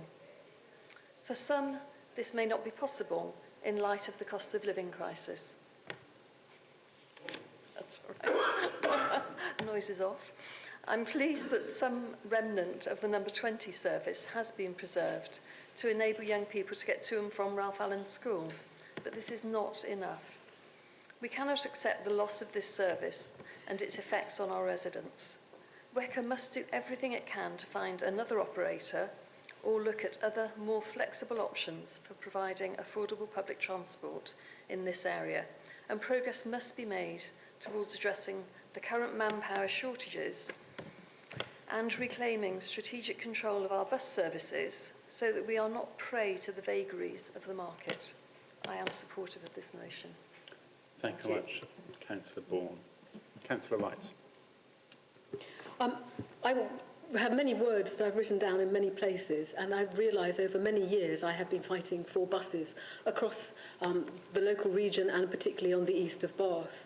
It is clear that young people on the east of Bath have been failed repeatedly by the bus service, and that wasn't in the last year or in the last 2 years, but that has been in the last 20 years. So essentially we are using Dan Norris, I feel, as a political football this evening to make this fight, wherein in fact every one of us, whichever our political persuasion is, feels that we need a better bus service. And what we have had for years is a deregulated market that hasn't wanted to improve that bus service, but has actually favoured the private vehicle over everything else. And what we are left with are the scraps for the rest of us. So if we actually do value the people in our communities, we need to work together as a community to bring that together. We need to talk to Dan Norris, and we need to find ways to talk to him so that he is welcomed in our communities. And we need to recognise at all levels of our society, young children getting to school, parents anxious about young children getting to school, old people needing to get to the doctors or services are not the only people we want on buses. Every one of us in this area should be a bus user, and every one of us should be fighting for bus services. So I support this motion, but what we should really be doing is demanding franchising and demanding national government puts in place the finances so that is delivered. Thank you very much, Councillor Wright. I have no further speakers on...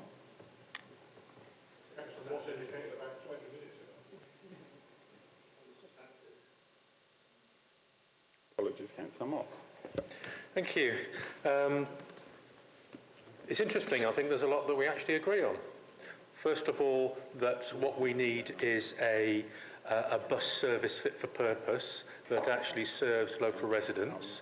And we agree on that we haven't got that. And over the years, and before I was a councillor in Bain, there was a proposal from the Labour group that looked at providing young people with bus passes. That wasn't possible, part because of the finance, but also part because the private operators weren't interested in doing that. And I fully understand. Councillors are talking about bus routes that are being cut, that bus routes are being lost. But I've heard these numbers before in this chamber, because the private operator in the past has looked at these bus routes and has wanted to get rid of them. And clearly at the moment are getting rid of them for a number of reasons, not least of all the lack of drivers. And of course, I don't agree with the point that comparing the west of England with Manchester is a false comparison. I'd agree it's apples and pears to a degree, because clearly there is a precept in operation in Manchester. There is also a revenue stream that comes from the trams that can actually support the subsidy of services. But the comparison is that in other parts of the country this can be done, but clearly it can't be done down here. And I'm not going to go into the stuff about how wonderful Dan is or how wonderful Dan isn't. Clearly there are different opinions, and clearly if we look around, then Dan is going to be on some people's Christmas cards lists and not on other people's Christmas card lists. But the important part of it is that he doesn't run the bus services. He's not responsible for the bus services.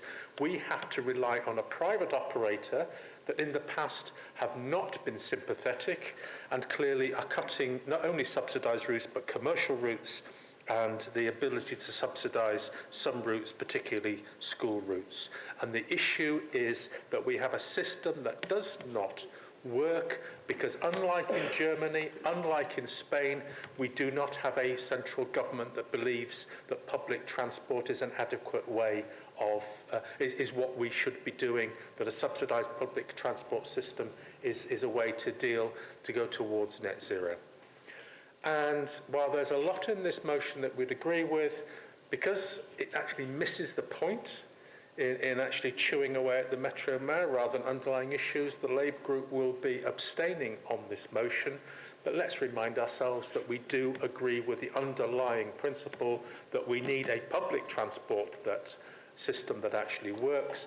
We haven't got one that works, and it isn't going to work through a combined authority when you have central government that isn't giving the funding to do that. Thank you very much. Councillor Moss, sorry I missed you, but neither the Chair nor I saw you raise your hand at any point during the debate. So apologies for that. I'll look at you more closely in future to see whether you're indicating to speak or not. Councillor McCabe, you have the right to sum up. Thank you, Chair. So I just wanted to refer back to something Councillor Pritchard said. I think about putting it back under public control. I think at the very minimum, I think the government should be looking at allowing the local transport authorities to take services on in extreme situations. And I think coming out of COVID, with a huge crash in passenger journeys, with inflation pressures in the industry at 42%, I think we're in a situation where we should be able to step in and keep services going for a set period of time. But that was just to come back on that point. Our response to the climate emergency requires an effective public transport system. And I'm very much in agreement with Councillor Moss. The model doesn't work. At the moment, responsibility for public transport from the local authority perspective sits with WECA, and Dan Norris runs WECA. He's at the top of the pyramid. I'm sure he's got broad shoulders. I'm sure he can take the pressure that's coming his way right now. And it may be that he gets his transport precept and is able to radically impact the situation across WECA at some point in the future. We just have to wait and see. In the meantime, we have to call on him, on our MPs, and on the government to do more to provide an effective public transport system right now. And so I would urge you to support the motion. Thank you. Thank you very much, Councillor McCabe. Can I see, we've had the debate, with two amendments have both been lost. Can I see all those in favour of the motion?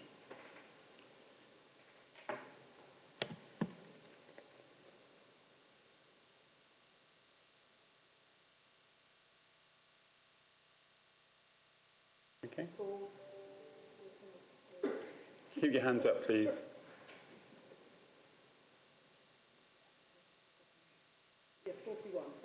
Thank you very much. All those against? Any abstentions? Thank you very much. So the motion is carried. Thank you. We now move to the penultimate item on the agenda, which is a motion on the Chair's Priesthead's renewable energy from Councillor Wright. This Green Party motion argues in favour of renewable energy over nuclear energy and calls Bain's council to write to Jacob Rees-Mogg and ask him to support renewable energy over nuclear. Energy is at the centre of our lives, from turning on the light switch to charging a mobile phone. Every day we use it, and yet we fail to appreciate where it comes from and how it was produced. Many residents this winter might not understand the environmental cost to the planet of the energy that they use, but they will certainly be realising the cost to their wallets. This motion is asking councillors to consider energy costs. Nuclear energy costs more than renewable energy in economic terms, and it takes a generation to deliver. This motion cites a recent research conducted by Mark Barrett. His research is thorough, objective, and provides an overwhelming case for the government to review its current commitment to nuclear energy. Nuclear energy makes no financial sense and does not meet our energy security problems. So why is there any logical argument for spending eye-wateringly large amounts of money on nuclear projects when renewables are cheaper and meet our energy security needs in the short term? The Conservative government has reinforced their commitment to expanding our reliance on nuclear energy. They are now actively making investment in renewables more difficult.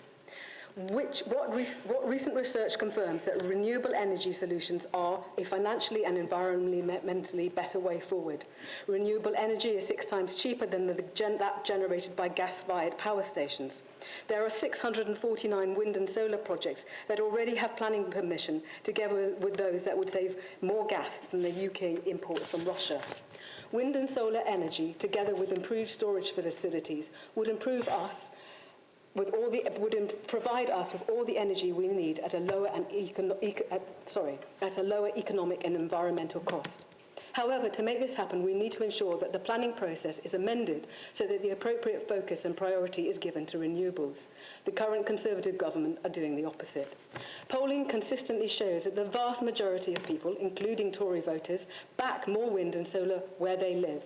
But our energy bills are going through the roof because Tory ministers are frightened by a tiny minority of people that don't want to look at a wind turbine or a solar field. But the wind in the North Sea alone is capable of providing all the energy needs for Europe. Instead of investing in renewables, we have a government hell-bent on tearing up the report from the Intergovernmental Panel on Climate Change and actively promoting new gas and oil extraction. They promise us this will lower our bills, but this is not true. We all know that the oil and gas the UK currently produces goes directly to the market where the price is set internationally. This government under Liz Truss has so far been taking a huge gamble with our economy and losing. Even the financial markets are aghast at this government's handling of the economy. This Tory government is also gambling with its long-term commitment to nuclear energy, despite it having been shown that nuclear power has increased dramatically in cost and all schemes overrun on both time and budget. It is fool's gold. Even the Chancellor, Kwasi Kwarteng, acknowledges that France's large nuclear provision has cost a fortune.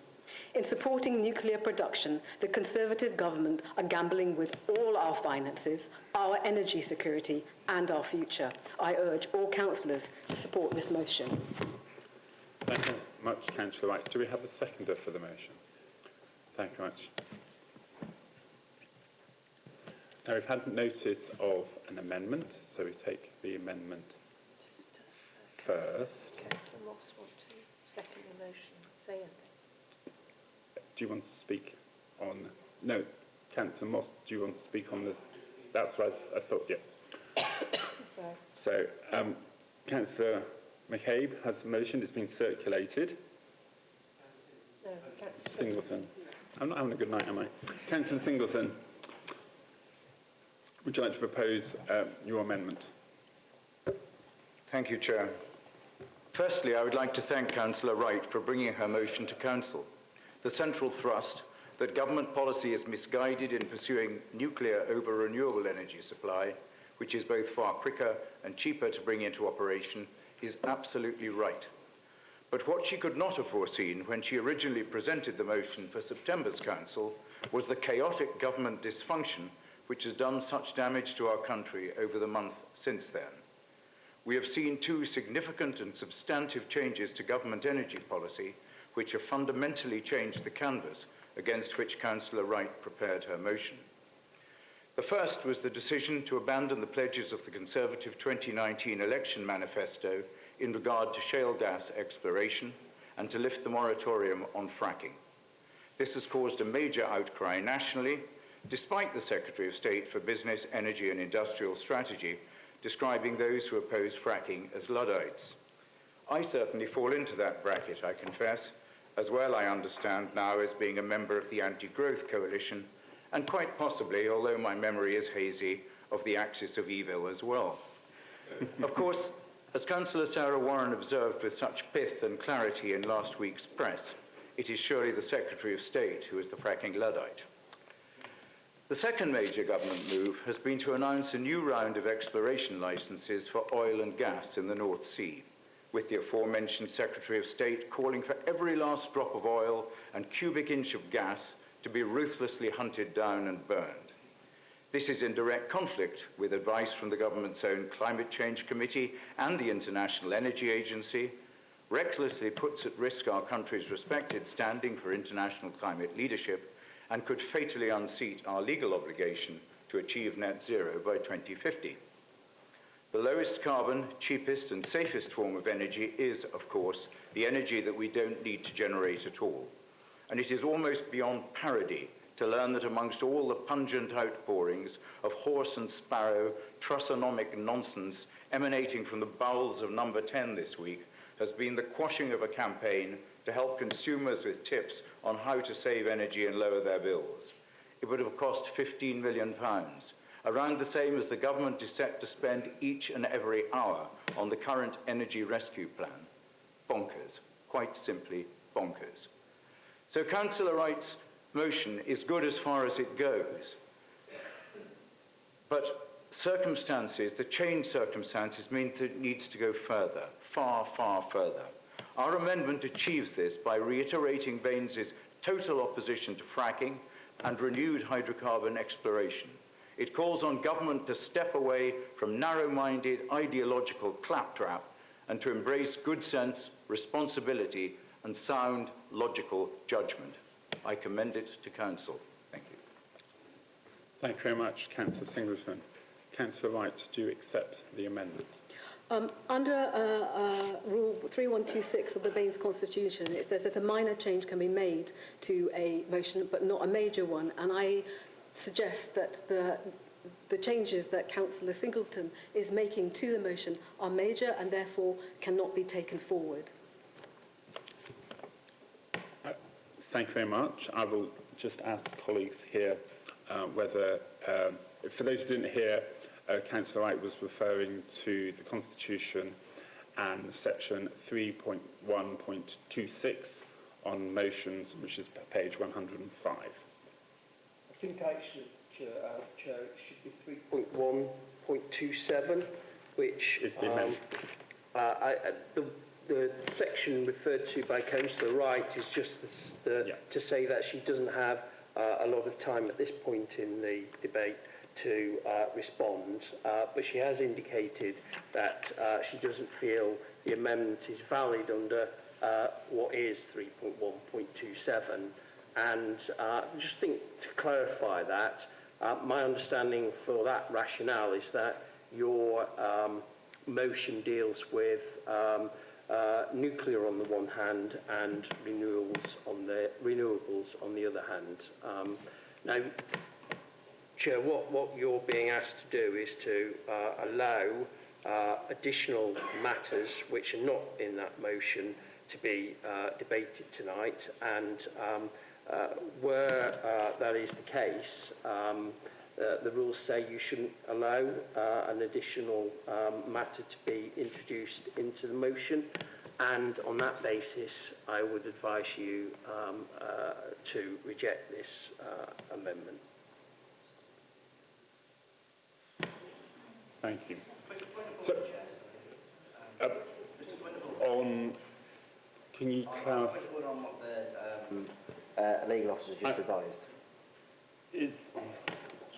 Point of order, is either a point of personal explanation or we need to say Yes, it's legitimation. I'm not sure you can have a point I of can order explain. on a statement by the legal. Can I just ask the legal officer to explain that some additional advice before you rule? So the legal officer just said he believes that the motion is about nuclear and renewable. In Councillor Wright's statement, she mentioned on three occasions the word oil, gas, and I believe the word fool's gold was used by Councillor Wright. Each of those occasions we're referring to the amendments in which Councillor Singleton wishes to add. So, Chair, she has mentioned that. Do you want me to respond, Chair? Please do.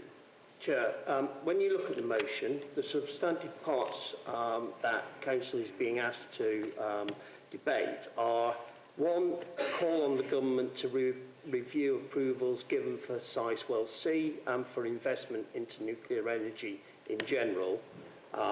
Two, call on the government to back investments in renewable energy and provide financing for this.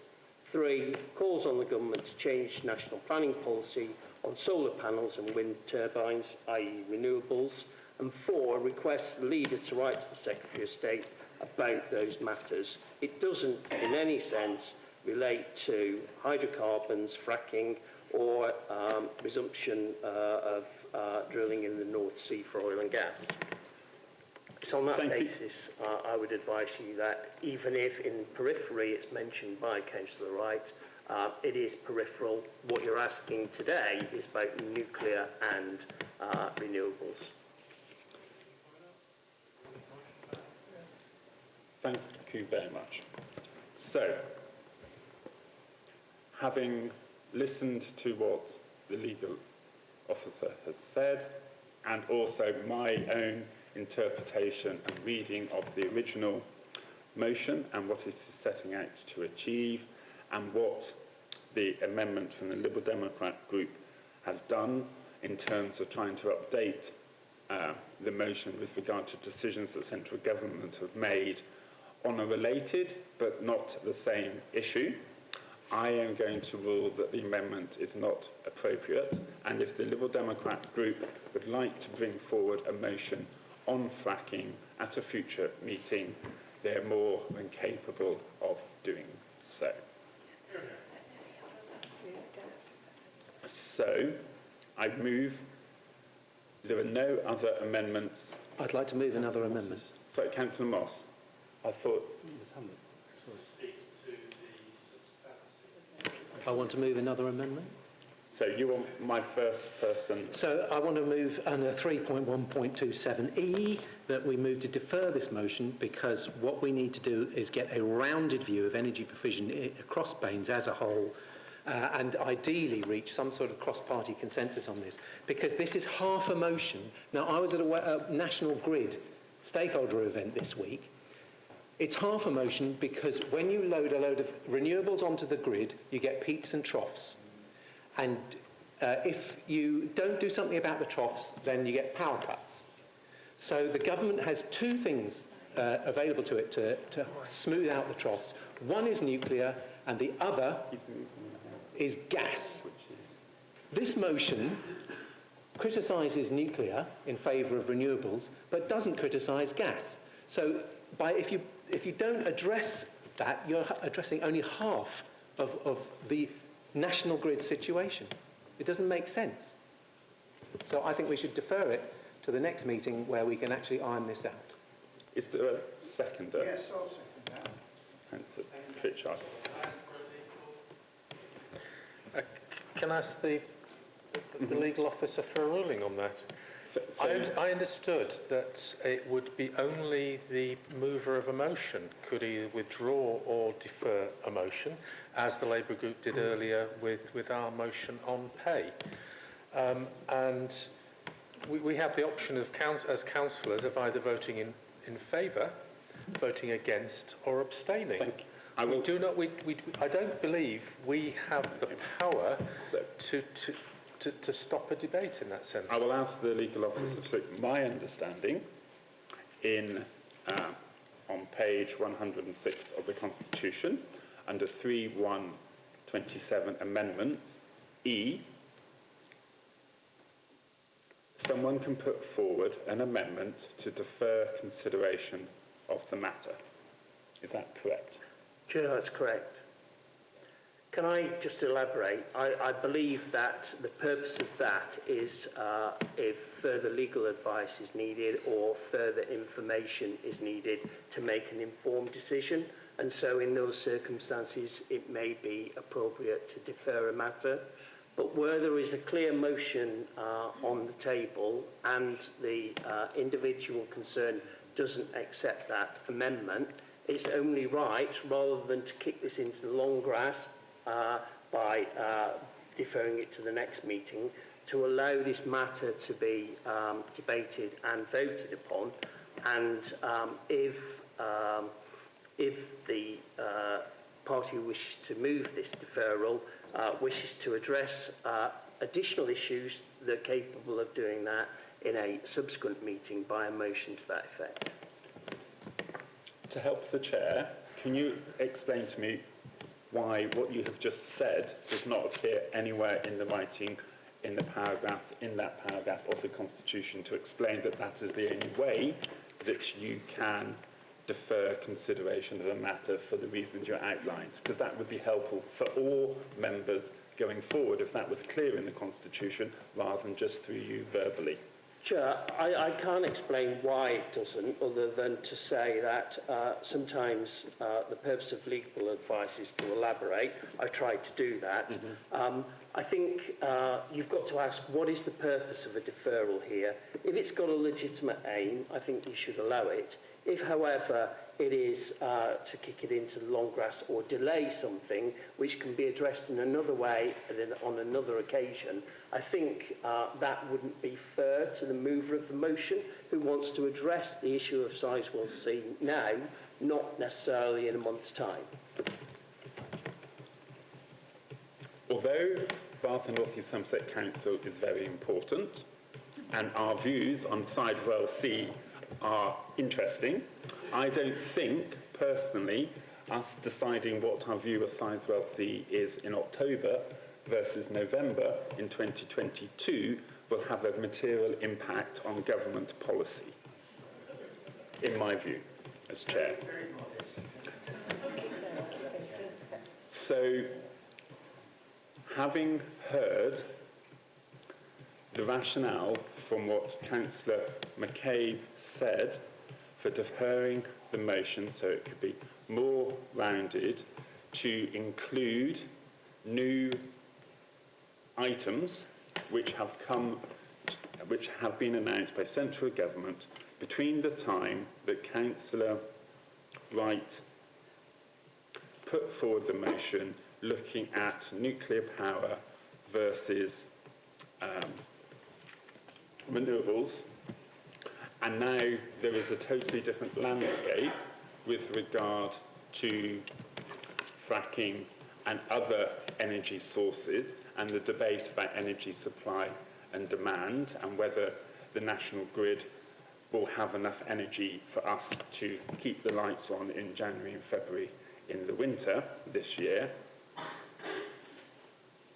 And I have heard your advice and guidance on whether or not we can defer. My interpretation of 3.1.27e, given the reason for that request for a deferral, in my view, is acceptable. Okay, Chair, in those circumstances, you have an amendment which needs to be seconded, and then we go into the issue of the debate and a vote. So, Councillor Pritchard seconded. Would you like to...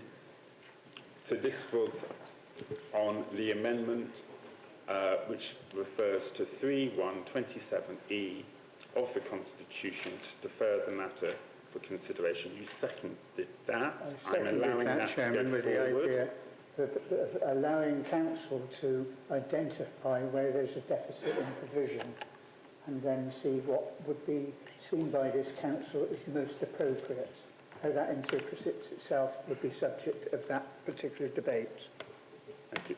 I have now various speakers who had indicated before the amendment was put that they were on there, and I had Councillor Kumar first. Do you want to speak on the amendment on deferral? Yes or no? No. Thank you very much. Councillor Johnson. Yes, I would. I just want to say that this whole thing is a fracking nightmare. Thank you. Councillor Moss. And Grant has been trying to get that line in for about a year. Speaking to the amendments, and I say I'm slightly surprised and slightly confused with some of the advice, but I think we need to remind ourselves that what you said, Chair, is quite right, that whether or not Baines has an opinion on Sizewell is probably marginal. Whether Baines has an opinion on whether or not fracking can take place in Jacob Rees-Mogg's back garden is totally relevant and totally a part of our responsibility. And my only concern with deferral is about how we achieve that. And our aim is, looking around, is to make clear the commitment that this council has and to reiterate the commitment this council has that fracking is a rubbish idea, that it's something this council does not support, and we should reiterate that. And the reason I'm speaking about the deferral, because the potential for a deferral is that we put the motion back. We know that Joanna isn't happy with amendment to that motion, so the danger is you bring the same motion back and you have the same arguments in a month's time. So I'm looking to the leadership of the council and to all of us as groups is that we need to make sure that there is, as far as possible, a cross-party motion that comes to the next council meeting to reiterate our opposition to fracking, and I'm not bothered how we do that, whether it's deferral or bringing something entirely new, as long as we reiterate that. And the message from this council meeting is we're going to do that because that's what we still believe in. So we are debating the amendment which has been proposed and seconded to defer the consideration of this matter. I had Councillor Guy, then Councillor Wright, then Councillor Hurst. Thank you very much, Chair. I couldn't agree with Robin more. The whole point of Alistair was to improve a very good motion by Councillor Wright, but was to actually enhance it.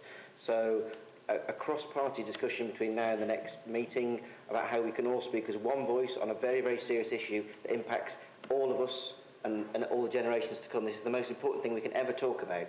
It's the planet and its survival. That's basically what we're talking about. So we all work together as all parties. People don't need to be stubborn. They need to work with everybody. And I'm happy to work with anybody on improving a really good motion to start with. So I recommend we move to the vote on deferral, Chair. It's seconded to move to a vote. Yeah. Councillor Pritchard.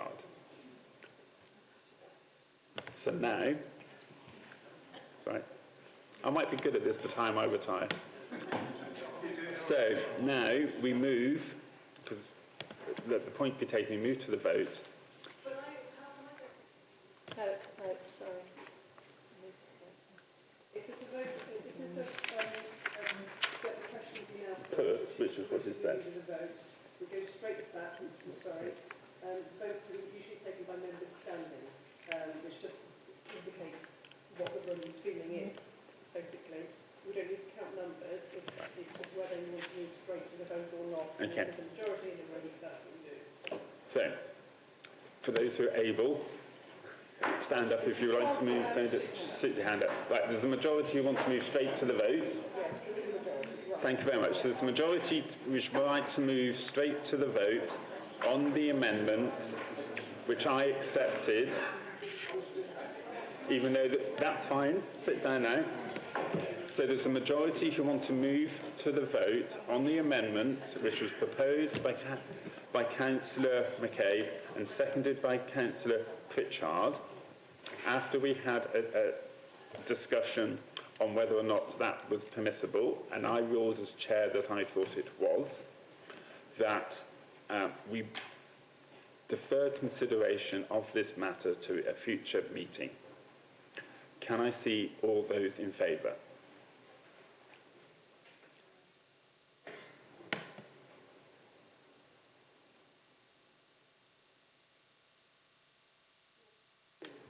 And those against?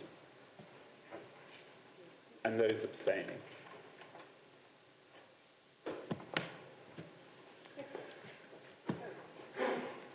So therefore, this item will come back to the November meeting, and I hope members here have heard the debate about what we want to try to achieve from that motion coming back, and I would hope that the mover and the seconder of the original motion, which has been deferred, can speak to the other groups and members who are not members of groups to try, with a month, to get a form of words which reflects, hopefully, the combined views of the council which can be taken forward. If there isn't that consensus, again, other people can put forward amendments of there, but at least let's try and do that. Apologies, Councillor Wright, that in the way this has happened, but it just happens sometimes when there are different views on the councils and different numbers that things happen like that. Item 17 on the agenda is questions and statements from councillors. There are none tonight, so thank you very much for attending, and apologies I got a few things wrong in order of debate. Thank you. Can I see both your markers, please?